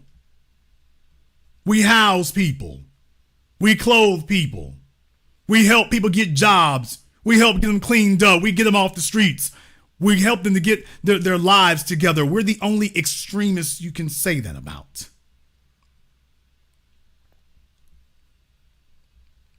And that's what it means to not just be a black father, but to be a black man. And I consider those things to be, in many ways, synonymous. I take those very seriously. And all of you should do the same. You have been intimidated into thinking that you don't have any worth. You've been intimidated into thinking that you don't have any value. You've been intimidated into being ashamed of being black and being a black male, and they use words that are supposed to influence you and intimidate you into backing off of that. I was the first guy that most of you all heard say that, by the way, black men are supposed to be dangerous. What? Black men are not supposed to be harmless. Damn! I said black men are not supposed to be harmless. And deal with it, nigga.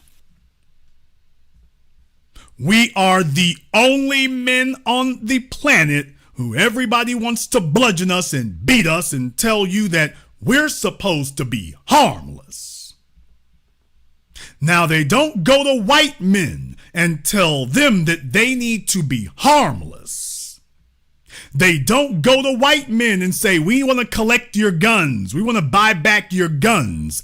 They don't say that to them. School shooting out. Hell, you just had 2 mass shootings here over the weekend.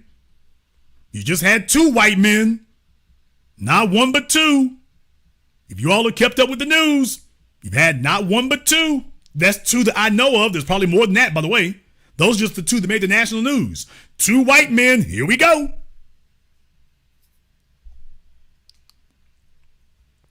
Nobody's going door to door in white society and telling all the white men, hey, we need to get your guns. We need to buy back them guns. Mass shooting after mass shooting. Hey, we don't need to buy back they're not dangerous, but you black men, you really need to give up the guns and stop the violence and this, that. Where can somebody tell me, where's the stop the violence parade in white society? Or are you telling me that they are not in need of one? Is somebody telling me that they're not in need of one? Because to all the folks who just got shot here, I think they would disagree. However, the rest of society recognizes and acknowledges the need for white men to be able to be willing to be dangerous. Now, they acknowledge their right to do that and then simultaneously tell you that you have to be harmless. See, there's a reason why things like this right here with Kamala Harris sicken me. There's a reason for that. When you see Kamala Harris sitting up here doing this is sickening. It's sickening when you have a vice president of the United States attempt. That's why we had to kick her out of black identity. And we succeeded, by the way. Alrighty then. Folks, we pulled Kamala Harris's black card. Don't wait for CNN or anybody else to tell you. I'm telling you right now, as the anchor man of the new black media, we pulled her black card. That's why she can't talk about it. That's why she can't mention it. We pulled that black card. A sitting vice president, we pulled it. Don't ever let anybody tell you what power you don't have. And it's because of things like what you see on your screen right now. It's because of that. See, those are the black males that she considers to be acceptable. Now, the white men around her, why they can be the most full-blown, absolutely craven, dangerous miscreants you could possibly imagine. Now, that's okay. But the black men, no, every single black male, you got to be completely harmless. You have to be neutered. You have to be castrated. Not only that, you have to be the women. Damn! You see, these people hate black manhood. Joy Reid despises black men, and she's made a career of hating black men. She hates black men. The only acceptable black men to her are black men who don't want to be men. Somebody in the chat room said Andrew Gillum. Do you see Andrew Gillum, Jamie Hairston, Barack Obama? You get black male after black male who doesn't want to be a black man. And now you see that that's what it takes to be acceptable to the political parties. A black male who doesn't want to be one.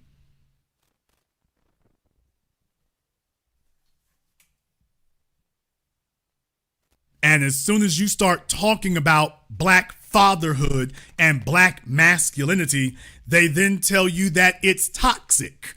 Well, remember, I was the one who got you all straight about that too. If this on your screen is non-toxic masculinity, then get your damn Geiger counters, because I want to be as toxic as it gets. If that right there on the screen, that's the only acceptable form of masculinity to Joy Reid, anything else is toxic, ma'am, I hope you brought your hazmat suit, because we going on the toxic end of the pool. And I say that with no apologies. None whatsoever. None.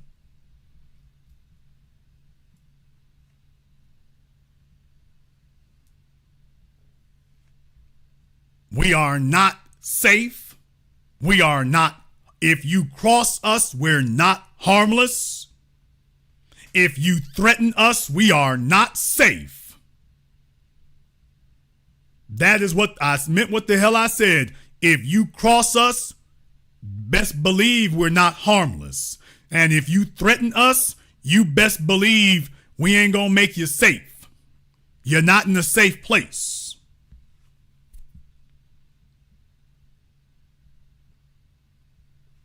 To the Karens and the Kens. Oh, I said that. To the Karens and the Kens threatening us, being a threat to us, you're on dangerous ground. You're on dangerous ground. We ain't looking to forgive. We ain't looking to reconcile. We ain't looking for a handshake. We ain't looking for a best friend. We ain't looking for a damn thing except to even these odds.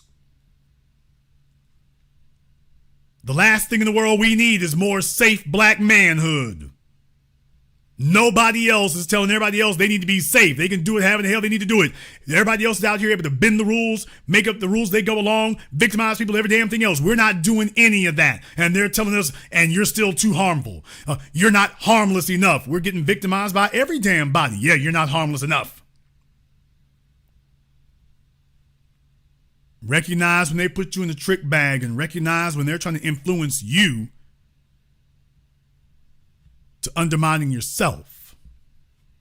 We don't need to define black manhood on Kamala Harris's or Joy Reid's or anybody else's terms except those that are in the interest of our people. We don't have to define black manhood in any other terms. We don't have to define black fatherhood in any other terms except those that serve our people. Jewish men do not come to us to find out what is the acceptable form of being Jewish.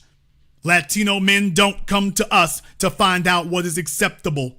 Asian men don't come to us to find out what's acceptable, and they damn sure don't come to our women to find out what is acceptable. And we ain't going to any of them to get the game and find out what is acceptable for us.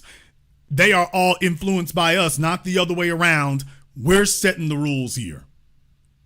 And if things are going to get straightened out, and they will, they are going to get straightened out, it's going to be us who set the ground rules and set the principles that everybody else is going to follow. The principles everybody else is going to follow. Our women ain't going to look like the WNBA, and I said it. And deal with it, nigga. We are, as the black men and the black fathers, the most important decision that you can make is the quality of the female that you're about to make a mother.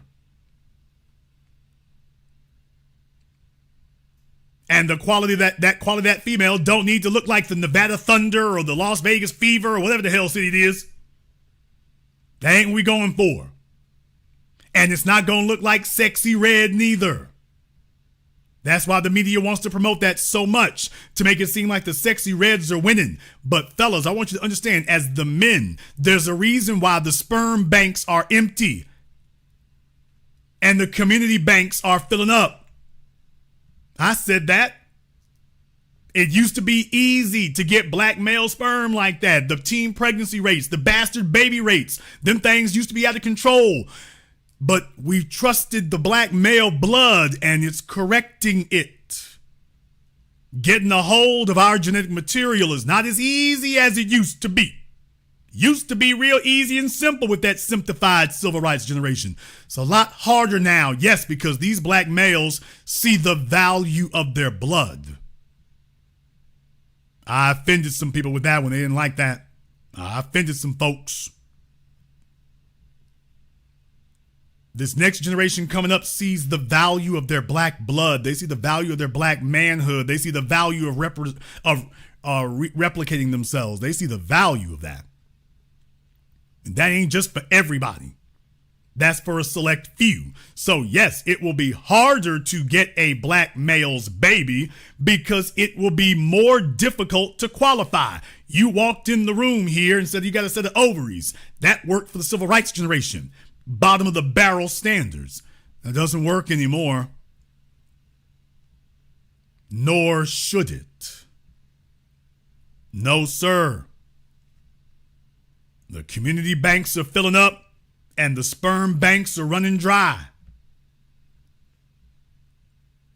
Black men are understanding and valuing what it means to give somebody a black baby. That woman has to qualify. A female who's going to ruin your legacy. See, black men are starting to understand the value of their legacy. They ain't sitting up here letting anybody sit up here and trash that. They're having the value of their children, not letting folks sit up here and trash that.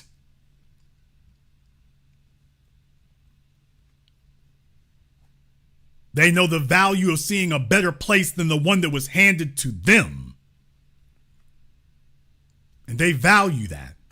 They want to have the honor of being able to stand with their children, like I showed you all last night with Mr. Collins, to be able to stand with his sons and say, this is what we built, this is what we did, not in ancient Egypt, but today. Right here today, he can show them what they've done. And they learned at the feet of the Father, and they've learned with his hands. That's where we going.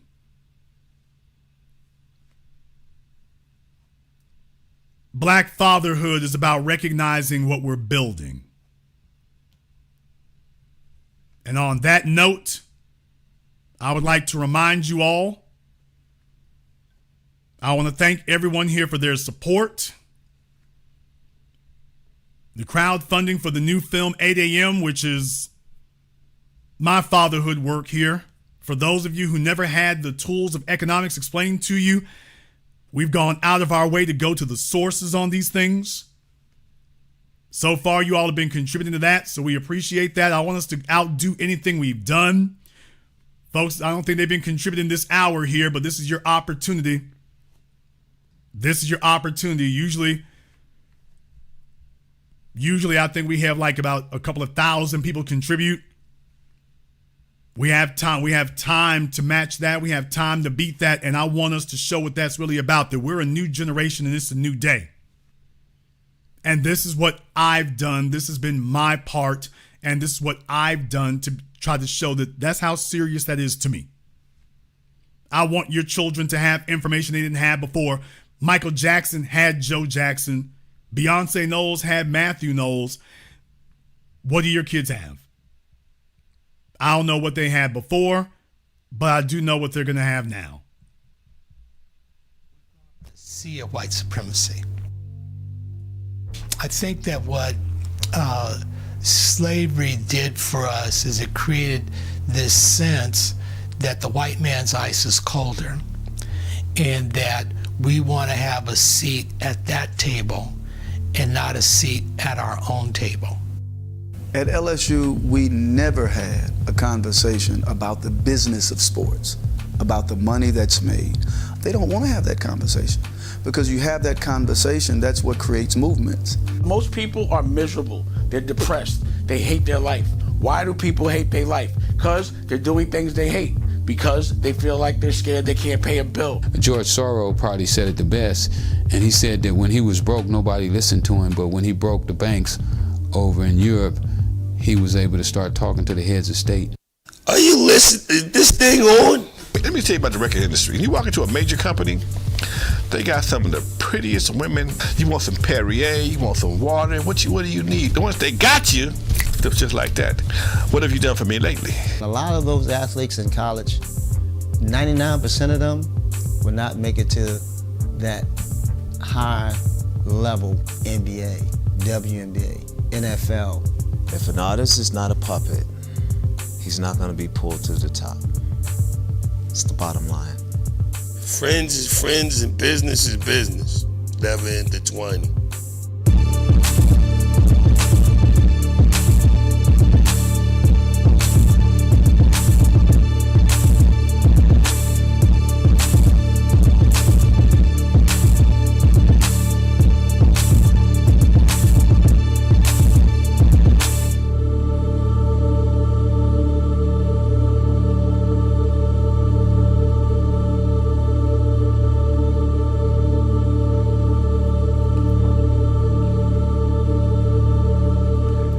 I want to ask you all a question right now.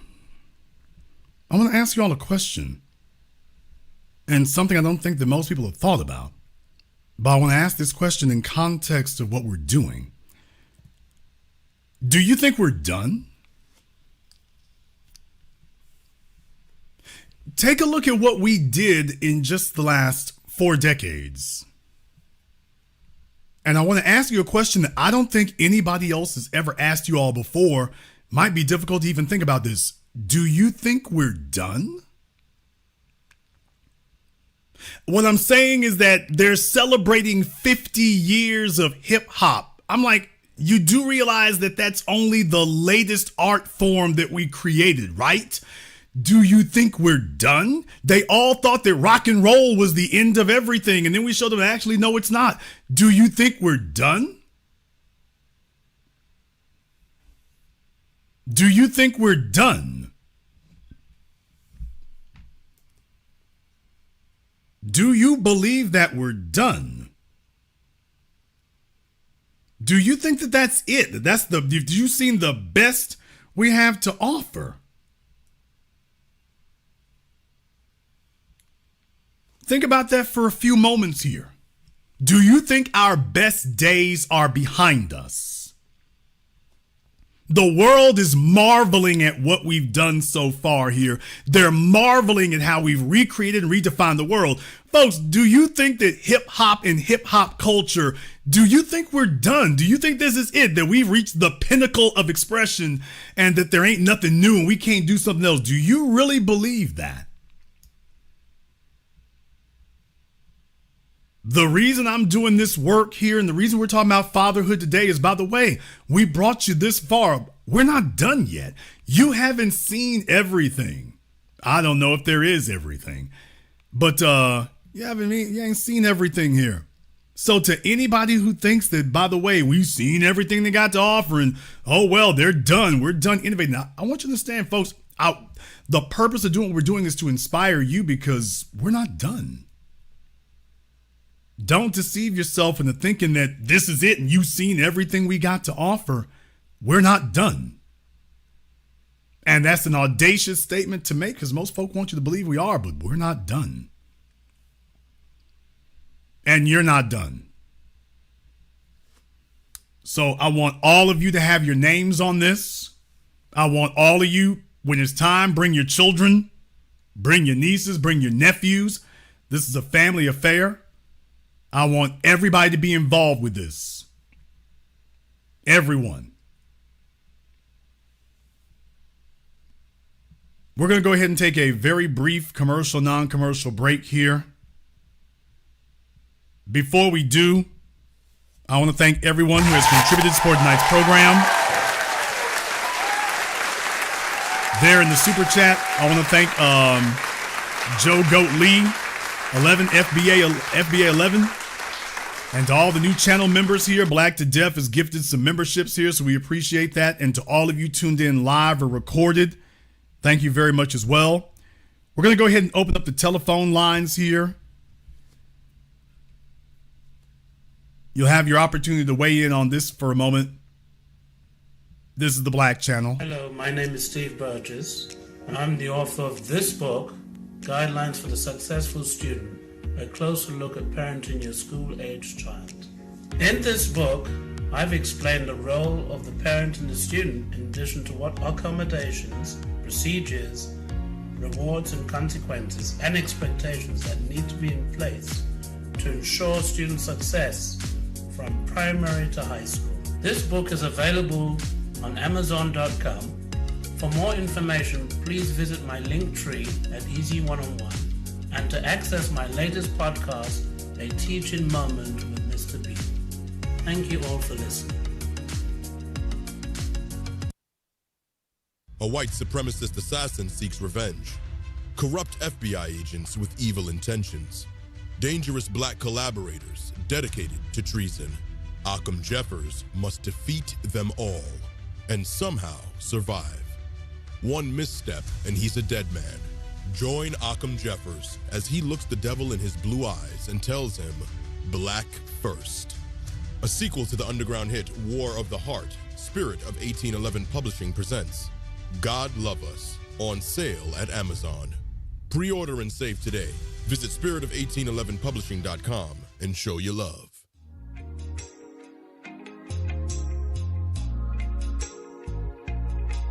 Order yours today to experience all the benefits of Ash Kickin' Body Butter. With skin so smooth and soft, you'll thank us for it. Shop Ash Kickin' online. That's ASHKICKIN.com.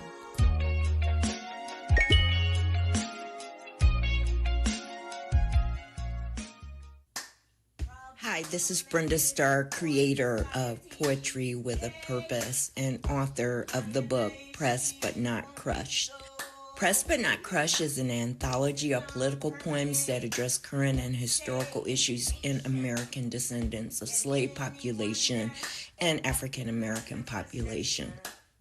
The book describes slaveries and its residuals, Jim Crow segregation, social depredation, and other relevant issues to American descendants of slaves and African Americans, including the current political climate that does not address our issues.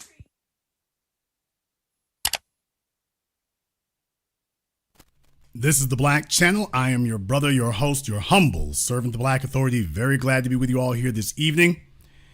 And the telephone lines are now open. The number is 646-787-1933. That's 646-787-1933. Your personal access code to the Blackest radio program in existence, the only one of its kind on planet Earth today. As always, you are welcome to join us.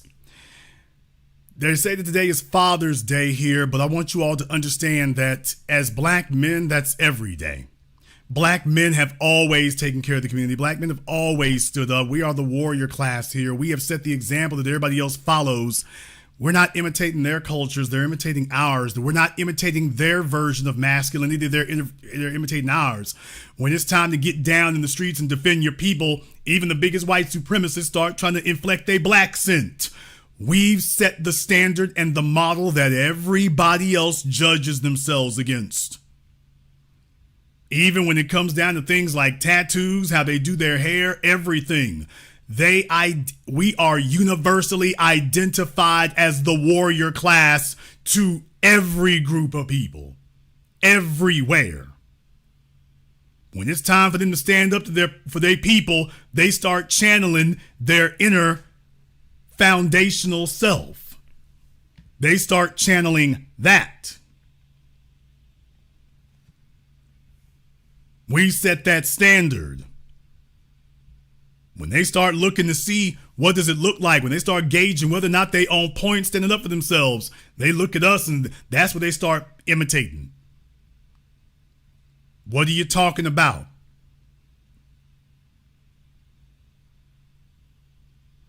I got time today. What do you think he was channeling? You think he was channeling his inner Leave It to Beaver?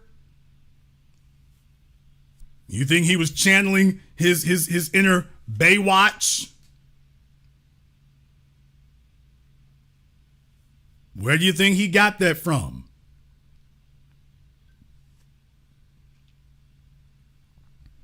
We're going to go ahead and go over here to the telephone lines. Let me get caller from area code 415. You're on live with the Black Channel. What's your name? Where you calling from? Hi, this is Denise in San Francisco. All right, Denise in San Francisco, what's on your mind?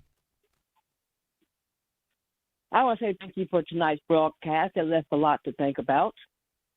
And also, I saw Dr. Frances Cress Wilson in person, and I spoke to her. And basically, she said the black man is not going to come into his own being and be at his highest point as long as he's trying to follow behind and live up to other people's standards. And she also basically said the planet is never going to be right until the original people are back in control. So I think this is something for us to think about. We're always trying to live up to somebody else's standards or fit into somebody else's criteria. No, we need to just stand out and say, this is who we are, this is what we're about, this is the direction we're going to go in, whether other people like it or not. The challenge is for an occupied, oppressed people to have self-determination.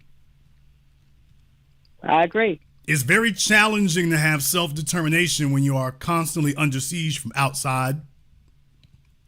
Understand, folks, whole parts of government budgets are dedicated to destabilizing us. I mean, we are basically a line item, more than one, in the federal and state governments. They set aside whole parts of their budget for the express purposes of destabilizing us. It's hard to have self-determination when somebody got you in the crosshairs like that. It's hard to have self-determination when you're constantly under siege. I'm not talking about we're at war. You're constantly under siege. Then the corporations jump in on it, and we're here to mess up the image of it. We built a culture, and they're like, okay, move to the side. Come here, Fat Joe. Nobody else is dealing with that. Nobody. No one else is up against that much, that tsunami of resources being deployed against them on every single level. Nobody's doing that. Nobody got to deal with that. I'll let you have the last word. I agree with you. And this man called himself Fat Joe. I've never even heard of that man until Scamala had him up there. Better known as, they call her, what do they call that chick? I call her Scamala. But like that, now where's Fat Joe been at all this time? I've never heard of the man. I mean, no, Fat Joe's been around. Fat Joe's been around since the 90s. Folk in New York know him, but it's not just New York. He's had some hit songs. He's worked with some people. That is not where Fat Joe crossed the line. Fat Joe has crossed the line because he didn't read the temperature of the room. The temperature of the room has changed, and he is blissfully unaware of it. And what he's finding out is that these things don't occur in a vacuum. And what we are doing is saying you are a guest, Joe. You're not a founder.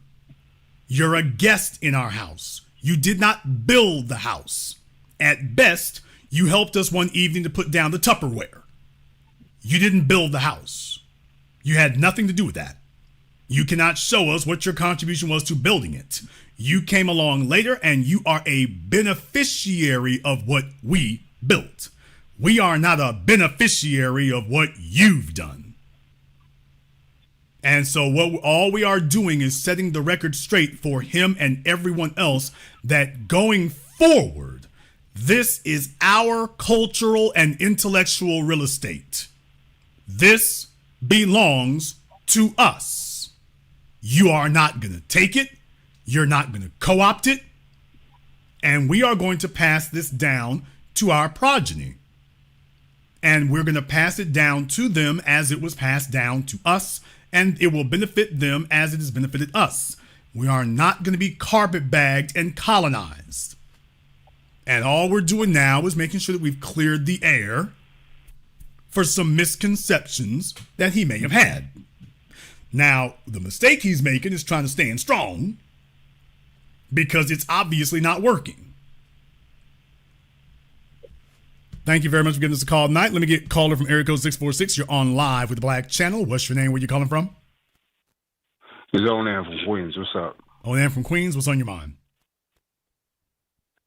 So you had mentioned something earlier about there being a war against black men, to where the society at large wants to see black men in a subservient position where we are just smart enough to do the work and make society function, but yet we are weakened to the point where we can actually affect change.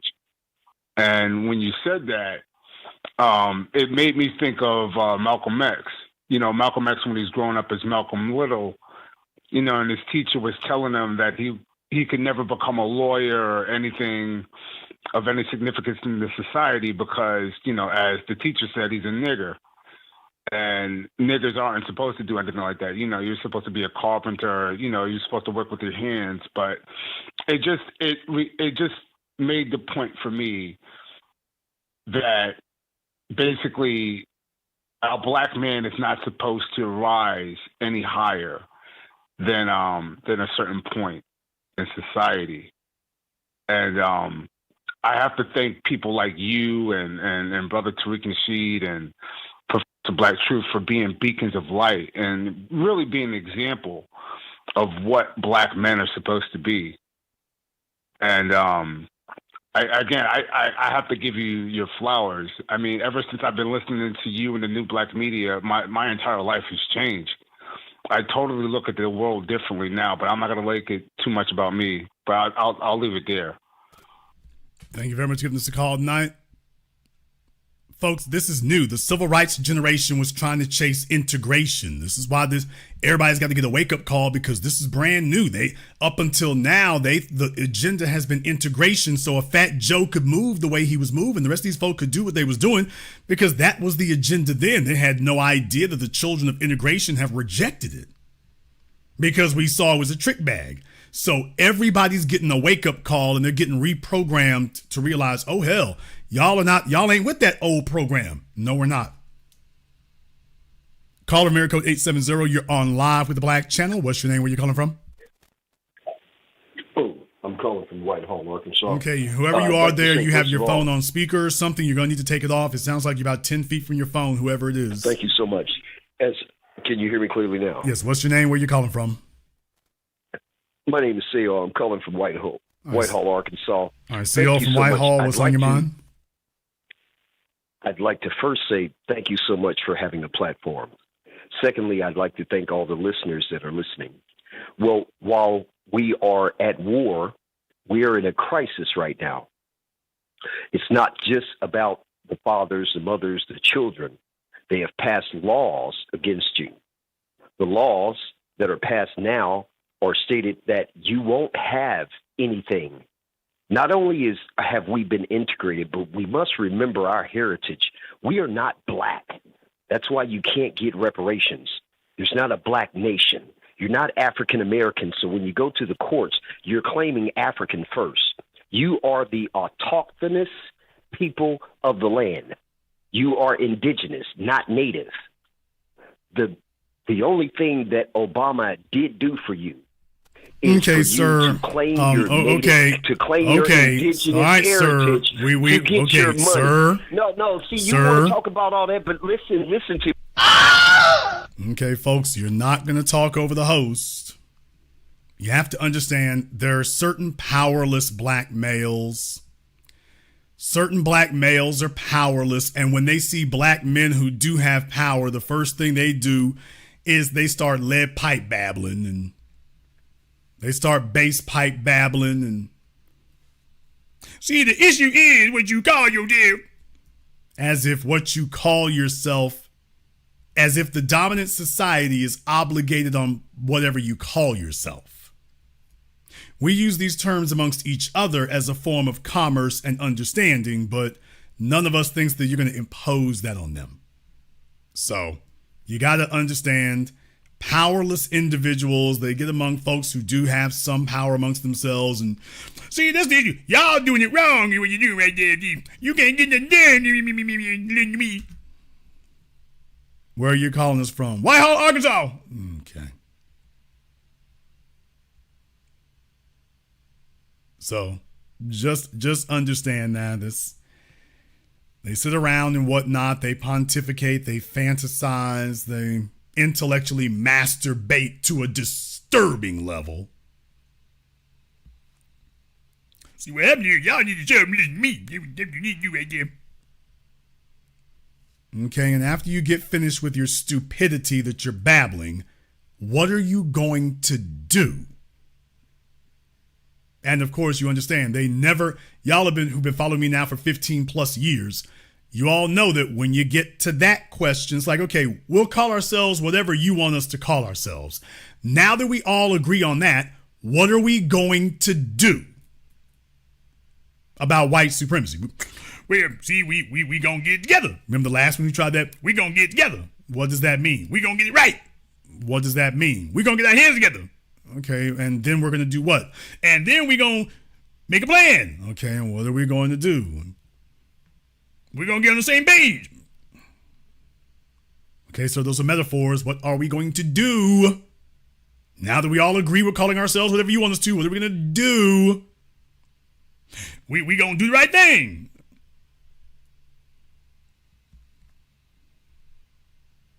That type of black male right there,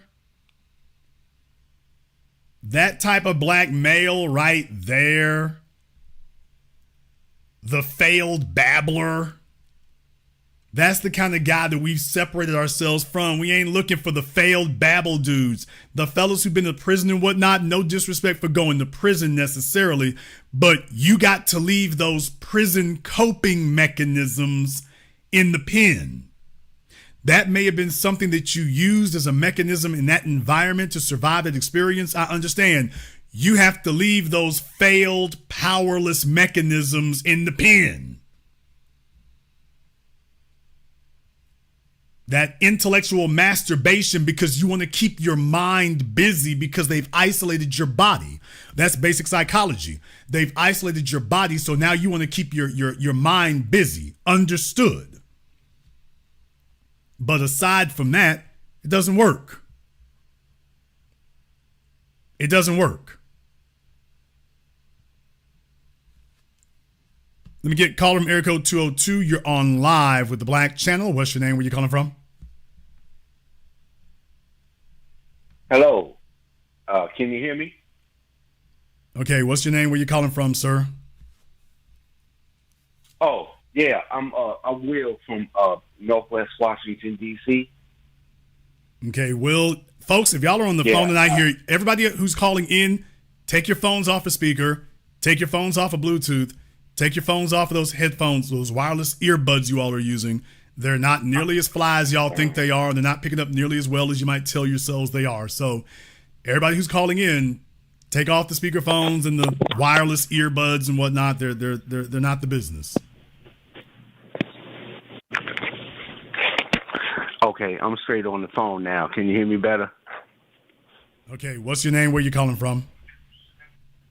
All right, yeah, this is Will, man. I'm calling from Northwest Washington, D.C. I really called in, man, watching the show. I appreciate what you do, and I thank you, man. I just wanted to share a little something that I went through today briefly. I had a sister in the park as I was walking from the store tell me Happy Father's Day. And I paused for a second, and then I told her, well, I'm a happy ex-baby daddy. 50 years old, I don't have any children. I was raised in a neighborhood where it was multicultural. And so just seeing everything that goes on now with this and everything going on with us as a so-called black people and a so-called community, which I don't see, it's going to be a long way before that happens from what I'm seeing. Okay, you said that you're an ex-baby daddy? Yeah, ex-baby daddy. I don't understand. Well, I don't understand. Stepdaddy. Yeah, I got into a situation where I got slow with a down, sister sir. that already had children. Sir, slow down. Now, what you said was that you were an ex-baby daddy. You didn't say an ex-stepdaddy. I think we're all pretty clear on the distinction. Yeah, Okay, slow down. Ex-stepdaddy. Okay, folks, right. we don't talk over the host here. That's not what you do. So I'm going to clarify this for everybody. Now, you said ex-baby daddy. I'm pretty sure that wasn't a Freudian slip. So before we go any... I meant to say ex-step. Okay. The stepdaddy. I don't understand how a man can be a stepdaddy and then even slip up and refer to himself as a ex-baby daddy. Well, like you said, I need to slow down. I was just talking a little fast. I'm clarifying myself. Were you claiming those children? They. Okay, that's a yes or no question. I mean, I try to do my part as a husband. There you go. But that was over. Okay, did you claim those children? Thinking back on it, yes, I did at first through the marriage. Okay.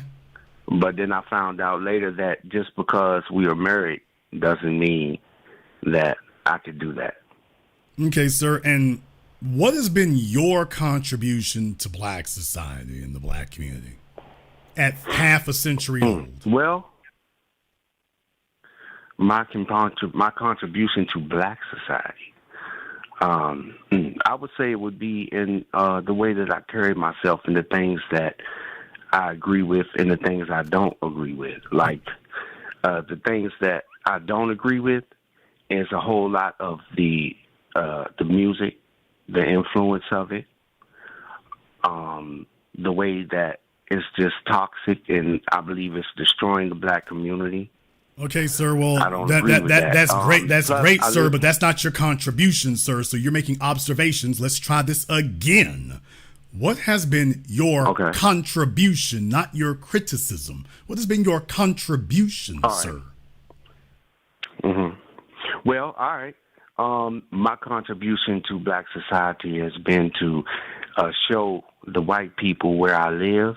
I live in DuPont Circle, Northwest Washington, D.C., where the white folk are very racist, and they think that all black men are stupid and dumb and inferior. So your contribution to black society is to be a mascot in an integrated neighborhood.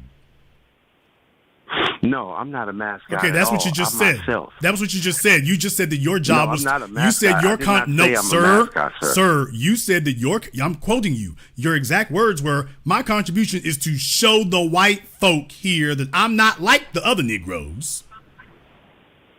No, I don't. No, I don't show them that I'm not like the other Negroes. He just said that I'm not their stereotype. In other words, that you're not like whatever they think the other Negroes are like. I'm not like them. No, I am William E. Dove Jr. Where are your people from? William E. Doug Jr. Thank you very much. Trenton, North Carolina. That doesn't sound right. Mm-hmm, but that's the facts. No, sir, that doesn't sound right there at all. Why are you worried about my grandfather? Why are you worried about proving anything to anybody? Why are you? First of all, sir, I don't believe you. My grandfather Caleb was a sharecropper. I don't believe you. But regardless, why are you concerned about proving anything to white? Why are you concerned about proving anything to white folk? Well, it's not about proving anything. You just said you were. He literally just said he was. Look, listen. It's about being faced with racism and looked at like I'm just another one of the Negroes walking around bumming change. And you think that anything you're doing, and you think anything, sir, look at black men. Do you think your problem? Do you think that, sir? You said that they're racist. Do you think that a racist problem with you is how you act? You think that's their problem with you? Their problem with me is the first thing they see is my vessel, and they see the color. So you think that a racist problem? You think a racist problem with you is what you? No, sir. Do you think a racist problem with you is because you bum and change? You think that's what a racist problem with you is? I don't have a racist problem. No, sir. I said you're talking about you're trying to prove something to racists. Do you think racists don't like you because you might be bumming change? You think that's what a racist problem is with you? No. What the problem is when we have Negroes that no matter what, it's looking like this black unity thing is long and far off. Okay, sir. Well, no, that's not what you were asked, sir. That wasn't what you were asked. So you're telling all of us that if it weren't for black folk, quote, behaving a certain way, then those white folk in your neighborhood wouldn't have a problem with you, correct?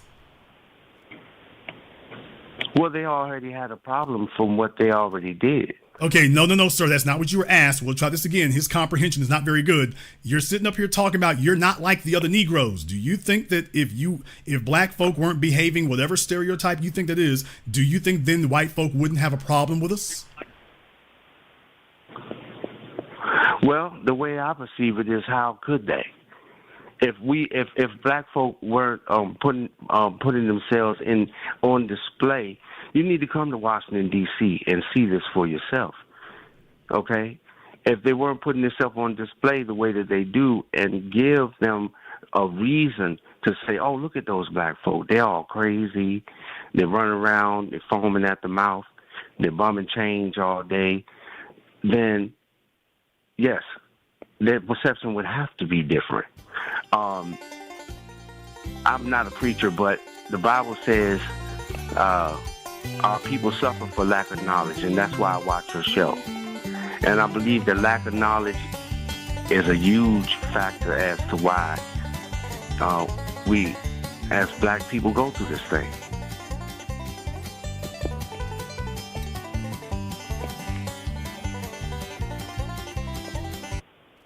Yeah.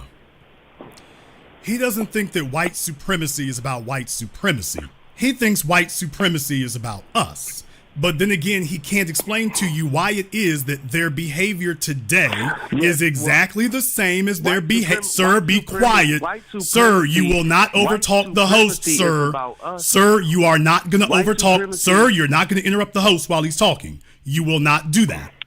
Their behavior 150 years ago is exactly the same as their behavior today. Now, all right. Well, so that has what we just did. We just proved it has nothing to do with our behavior, sir. The only thing that's been constant is we're still black. Their behavior towards us has not changed, no matter what point of history we're in. When we were under chattel slavery and 100% under their control, including our behavior, they were the most brutal that they ever were. Their behavior has never been different towards us, no matter what we were doing. Now, how do you explain that? All right. Well, I explained that as to and kind of answering the question as well. It's a lot of black policemen here in Northwest Sir, Washington, why is it that they were treating us the same way 150 years ago, sir? Sir, there was no rap music 150 years ago. There was no twerking 150 years ago. They were treating us the same way then. Why is that? Second time. You're asking me why are they treating us the same as they were 150 years ago? Yes, all those stereotypes you're talking about, well, they didn't exist 150 years ago, but they were treating us the same way then. Why is that? Because we fall into those stereotypes and we play into Okay, them. sir, I just said that they weren't there 150 years ago. They weren't there 100 years ago. They weren't there 60 years ago. And they were treating us the same way then. So why is that? Man, that's a big question. That could be answered a whole lot of different ways. Sir, it's a simple question. You just said the stereotypes cause their behavior. I just showed you that their behavior predates any stereotype you're talking about. Their behavior is the only constant, and now you could be told, well, why is that? What you said is a lie because you're a blundering, dundering idiot. That's why. And you are a coon. You're a coon of the highest level. And by the way, that woman who was stupid enough to marry you, was she black? And country. And who filed for divorce? I did. And she's been better off ever since. Get your coon ass off my phone.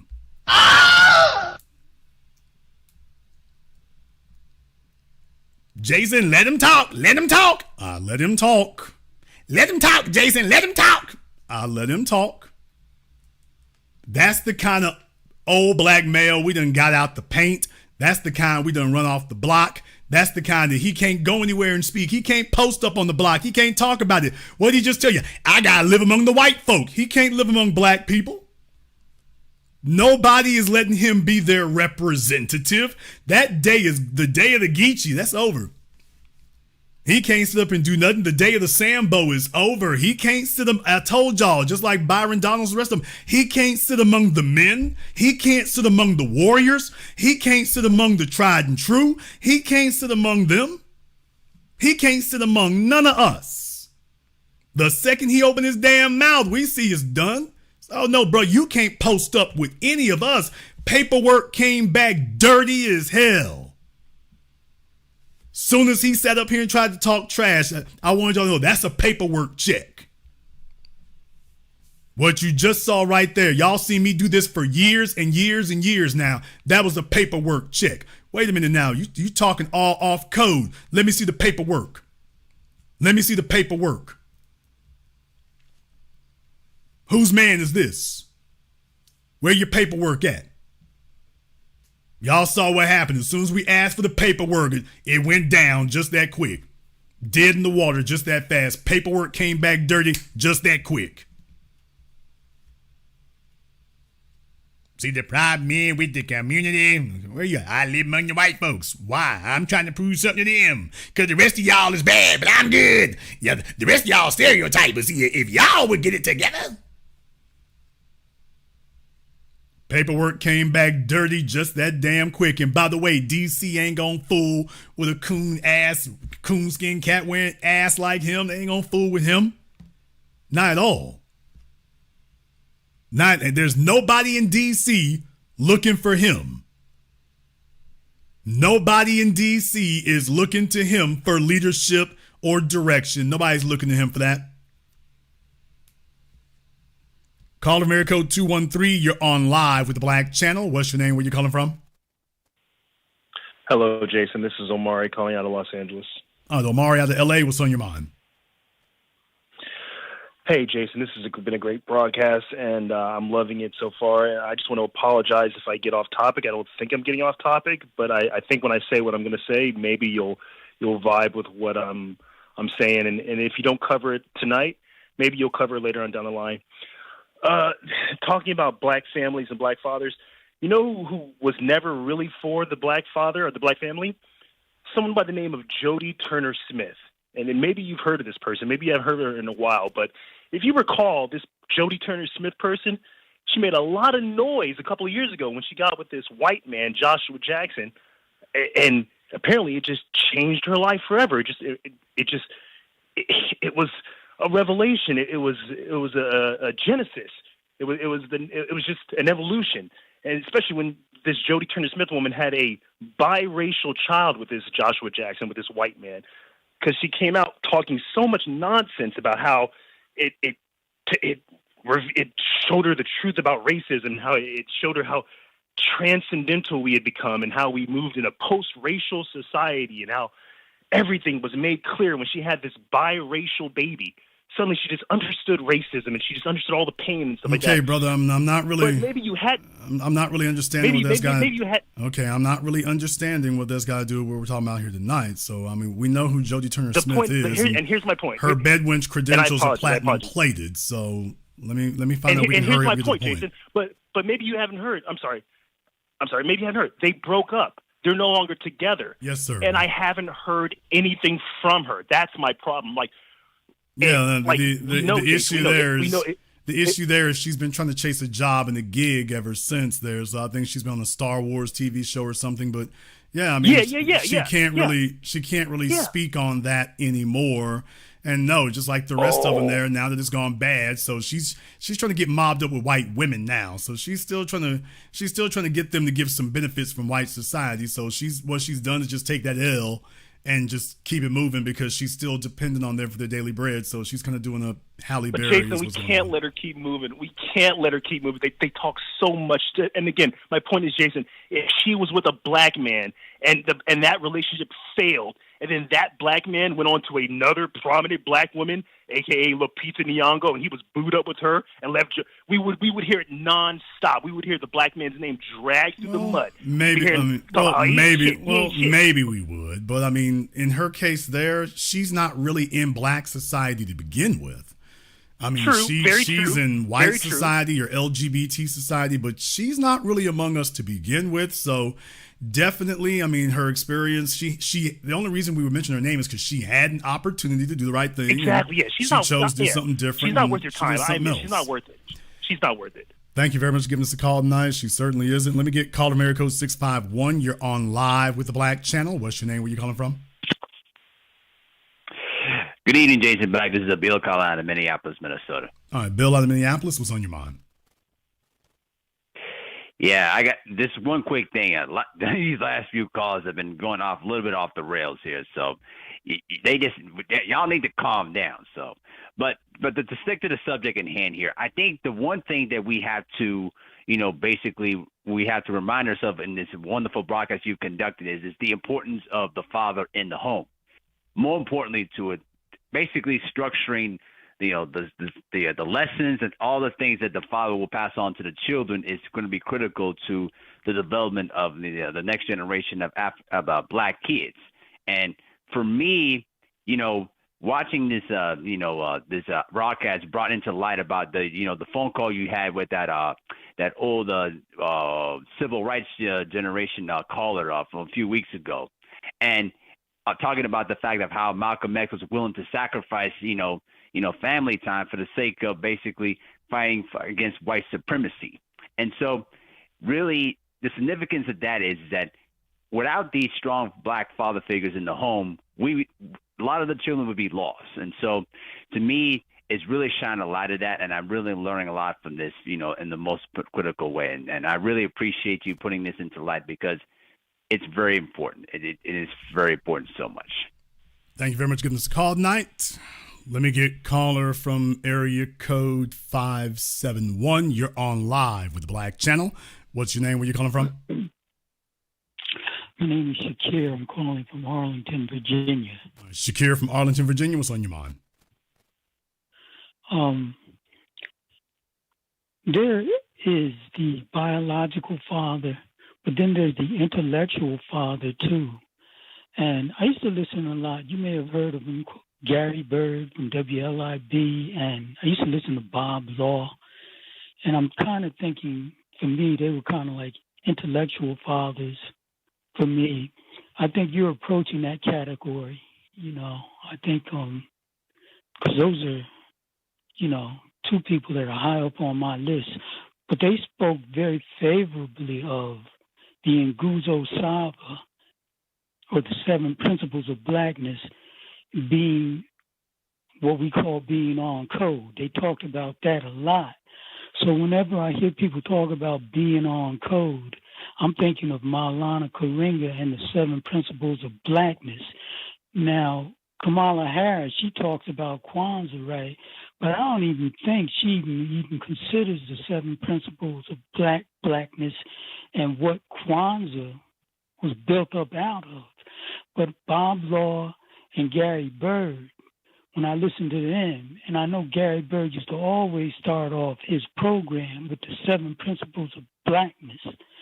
And I think that we could coalesce, I guess it hasn't caught on, but we could coalesce and maybe become more monolithic if we adopted the 7 principles. Okay, well, that could be an answer too. Thank you very much for giving us a call tonight. Let me get a call from area code 301. You're on live with the Black Channel. What's your name? Where you calling from? Nicole from PG, County, Maryland. Okay, Nicole from Prince George's County. What's on your mind? Yes, I just wanted to say this is an excellent broadcast tonight. Your context is always brilliant, and I think we may have found another black man that Kamala would, advocate for, and the guy who called earlier from D.C. from DuPont Circle. Good point. So this guy is basically, and like you said, his wife, whomever divorced, because he's teaching these kids how to assimilate to white people, because he thinks that him acting in a certain manner would, and somehow in their eyes, see him as an equal. Well, I mean, look, just the moment he started talking, it was a problem there. He's another, buck-broken, beta-ized male, but he's angry because he's 50 years old. Here's the point you got to understand, Nicole. Men cannot function without respect. A man needs to be respected. That's not optional. Just like a woman requires affection, or it begins to create a psychological schism in her, a man must have respect. Otherwise, he's completely disconnected and disoriented from reality. We gotta have that. It's not optional. It's not a nice thing. It's a requirement. It's essential. We have to be respected, and we interpret respect in 2 dimensions: admiration and allegiance. There's nobody who admires him, and there's no one who has allegiance to him. That's the problem. And he called up tonight from the baby mama he got with to the neighborhood that he's in. The kids who were hurt, nobody admires him, and nobody has allegiance to him. So, and that's why he's given the coon talking points. Well, nobody admires him, and no one has allegiance to him, so I ain't got no admiration or allegiance for nobody else. And the problem is the rest of you Negroes. So He was trying to give us the he's better than us talk. Meanwhile, he's in the neighborhood getting treated the damn same. The white folk ain't even giving him the pet niggas treatment. He's not even getting that. He's just getting the full nigga treatment. He's like, what's the problem? And the problem is I would get far more respect from those same white folk in his neighborhood than he does. You know why? Because I would let them know what the hell the deal is, and I would stand on it, and they would respect me because they're like, at least he lets us know where he stands. He's not trying to appease us, and he ain't trying to kiss ass on us. They would know that I'm real. He's fake as hell, and they know it. And that's why he can't get their respect. And it's eating him alive inside because he gets no respect among black people. He gets no respect among white folk, though he's furiously trying to kiss their ass. It ain't working for him. So, yeah, it's causing him all kinds of problems. Now you know why. Right. I just wanted to add this one little part. I know he's 50, but I think he is very much adjacent to old niggas. So I'm just going to call him old nigga light. So, yeah, that's all I want to say. Thanks again. Thank you very much for giving us a call here tonight. And please understand here, for the old niggas, it doesn't just stop at the civil rights generation. Let's be very, very clear about that. But just like being a tether isn't one-dimensional, you got to watch these fellas when they get older. And by the way, I've said this for years and years, myself included. I'm ready to show my paperwork anytime. I'm ready to post up on code anytime. I'm ready for folks to say, hey, Jason, yard time. I'm ready at any moment. I'm ready to put my credentials up at any time. I'm ready to put my track record up at any time. I'm ready to put my ideology up at any time. I'm ready to put my code up at any time. I have no issue doing that 24/7. You can call me. You can quiz me. G-check. I'm going to pass every time. When it's time for a G-check, I'm going to pass every time. Men, women, children.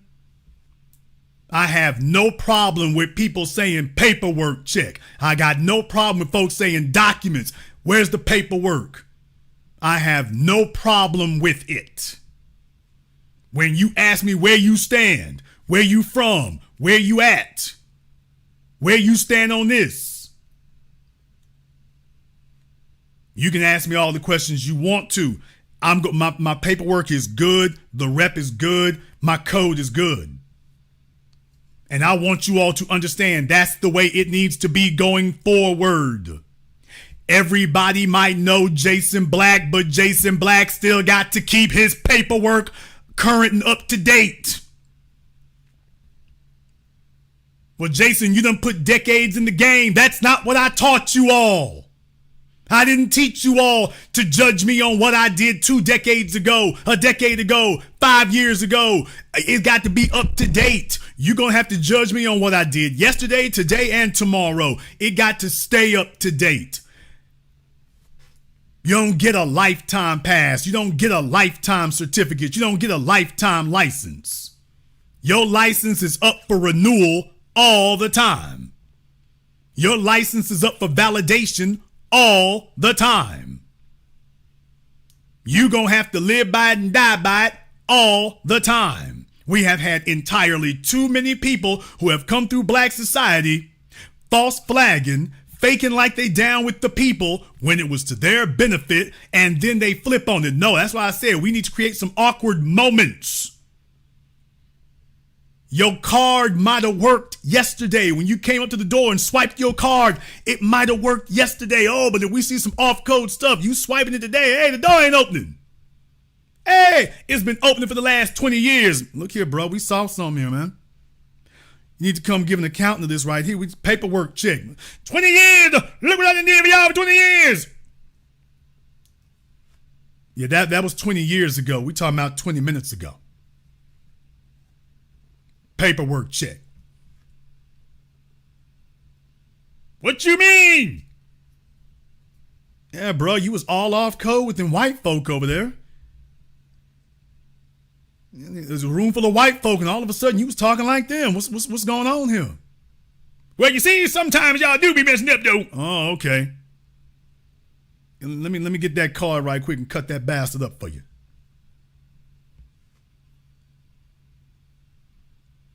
Caller from area code 323. You're on live with the Black Channel. What's your name? Where you calling from?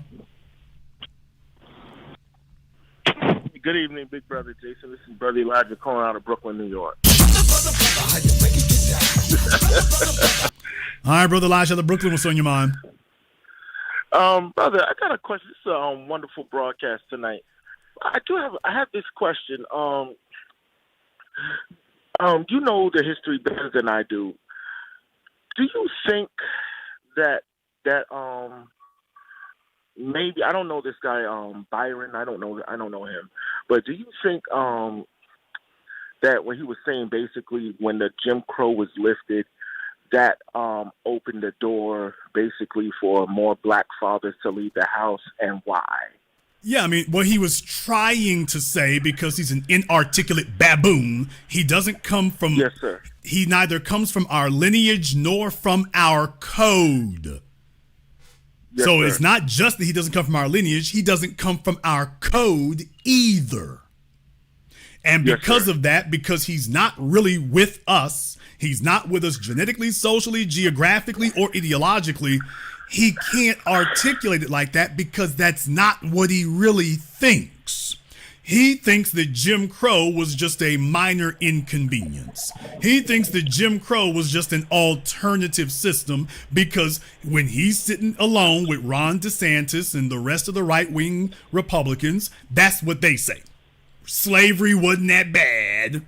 They were the plantations were more like a family. Jim Crow, y'all really actually did pretty good under Jim Crow when you all were, segregated.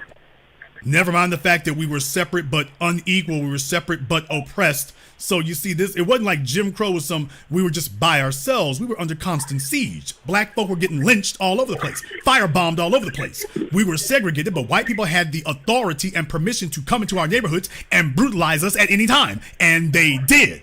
Or if you made the mistake of showing up in their neighborhood, it was domestic terrorism. And they did. He doesn't characterize it that way or mention it that way because that's not his lineage. So you see, he doesn't. Here's the difference. Let me articulate this to all right here. The reason why the Joy Reids and the Byron Donalds and the Kamala Harrises and the Barack Obamas are so sympathetic to white supremacy is because they don't take it personally. What? See, you and me take it personal. Yes, sir. Slavery was personal. Jim Crow was personal. Antebellum slavery was personal. Prison industrial complex was personal. We take all that personal, generation to generation. Joy Reid don't take that personally. She takes abortion personally, killing black babies. That to her is, that's the family tradition. But they don't take those things personally. So you see, Donalds can't be a spokesperson against Jim Crow because he didn't take it personally. And he doesn't take it personally now. Yes, sir. So that's why even when she teed him up with softballs and all he could really do is just say, well, the Southern Democrats was doing it, and he can't get any further because he doesn't take it personal. So when it's time to condemn it, he can't really get the wording correct because he doesn't know what to say because to him it wasn't really a big deal and it wasn't personal. You cannot condemn Jim Crow without acknowledging white supremacy. And he doesn't want to do that. So you see, he's going to nibble around the edges of Jim Crow without grappling with the core issue of Jim Crow, which is white supremacy. But remember, he's Ron DeSantis' lapdog, and Ron DeSantis' do-boy, and Ron DeSantis' bedwench. Yeah, I've said it. So you see, Ron DeSantis say ain't no white supremacy. So you see, he's got to go along with DeSantis and give the idea that there is no white supremacy. But you can't condemn Jim Crow because what are you condemning Jim Crow for? Oh, white supremacy. But DeSantis says ain't none, ain't never been none. So you see, he's trapped literally between the devil and in their case, I guess, the Atlantic Sea. Yes, sir. So that's why he can't do it. That's why it doesn't work. Even though it was softball teed up for him and he couldn't do it because he's trying to figure out a way to appease these white supremacist elements and their ideology, which is where he spends 99% of his time. He doesn't spend time around black people. This is the first time he's been around black people in forever. And there are only black folks who are ideologically aligned with him, but they're not representative of the masses. Jim Crow is about white supremacy. Slavery is about white supremacy. America's about white supremacy. And we've created a culture today where you have to acknowledge white supremacy.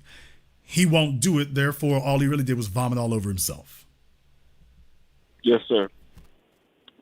Hey, brother, leave the line open. Excellent broadcast as usual. Thank you so much for taking my call. Be one to you and the family, big brother. Thank you. B1, thank you very much for giving us a call here tonight. See, just being a black male does not make you black man. It doesn't give you black manhood. And Byron's finding out here, and so you're more powerful from what you say no to than what you say yes to. We don't need Byron. We don't need him. He's not leading. He doesn't have any clout. We don't need Joy Reid. She's not leading. She doesn't have any clout. All of them are trying to argue for the old church crowd. They're not talking to the folks who are out here on the streets and making things happen. They don't speak for them and they don't represent them. As a black man, I want you all to know that the world is acknowledging that the behavior is changing. They're acknowledging that the numbers are changing. Folks talking about old stereotypes and mess. The numbers are changing. The outlook is changing. The behavior is changing. And there will be black men who will be leading this. And as you have seen me do here tonight, there is a new code. And that code is going to be strictly adhered to and strictly enforced. And you're either on code or you're off. Ain't no in between. And there's a whole bunch of folks who think they got a card and they really don't. And that's what it's going to be going forward. Now I want to say that I am proud to stand with each and every one of you. I'm proud to be a part of what we do with each and every one of you. I know that progress is never made as quickly or as smoothly as any of us would like, and I understand that. But I want you to know we're making progress. These folks would not be as frantic and as crazed as they are right now and panicking like they are right now if we weren't. They're in a frenzy because we're making progress. That's exactly why. You see that fellow who called in earlier, he talks to Oprah Winfrey. And then next thing you know, these folks are sitting up here and she would have let him say there was all these stereotypes right there. Ain't no Oprah to hide behind. You don't have that. There's no Oprah to hide behind anymore. Now you got to deal with the soil and the reaction you're getting from the soil without that filter. It's like, oh, that's exactly the opposite of what you thought it was going to be. It sure is. It sure is.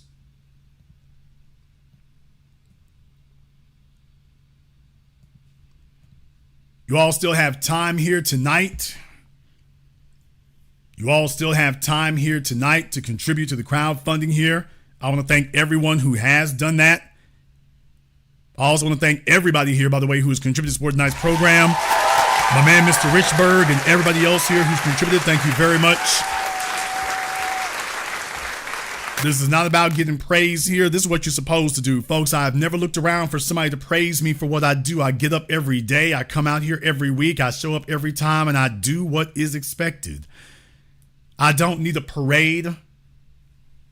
I don't need a pat on the back, although it is appreciated. I'm humbled and honored by that. But this is the work that we are called to do. We don't do this because we are thanked for it. We are thankful to do it because we must. And we will continue to do this. And to all of you out there, the unsung heroes, the folks who don't get their names mentioned, I want you to understand I see you. Even if nobody else does, I want you to understand I see you. I always have. And you are doing what we do. If you are new here to the Black Channel, welcome to the Haven of Intelligent Black Thought. We do this every weekend. Click that red subscribe button. Click that yellow notification bell. Join us each and every time that we're here. If you haven't been to blackchannelfilms.com, go check out our previous documentaries, 7 a.m., Gentrified Race War, soon to be 8 a.m. The link to the 8 a.m. crowdfunding is in the comments, is in the description of this video. My mods are posted in the chat as well, where I want us to break any of our previous records for this. I want us to have everybody here. We've had 5,000 people in here tonight. And if everyone here were just to go get one of the perks on there, we'd already be past everywhere where we were. You have time to do that. The civil rights generation was very good for making excuses for everything. And for those of you who are not proud of your fathers, it's probably because they made an excuse for not doing everything they could. You have a choice to make whether or not that's going to be you. But I'm trusting you to be better than that. So go ahead and click that link and have your name listed next to ours. I want to thank all of you for tuning in to tonight's program. Thank you for watching live or recorded. Thank you for liking, subscribing, and sharing. And this concludes tonight's broadcast of the Black Channel. I am your host, your brother, your humble servant, the Black Authority. And until next time, my brothers and my sisters from around the world, remember, Black is the future, and the future is Black fatherhood.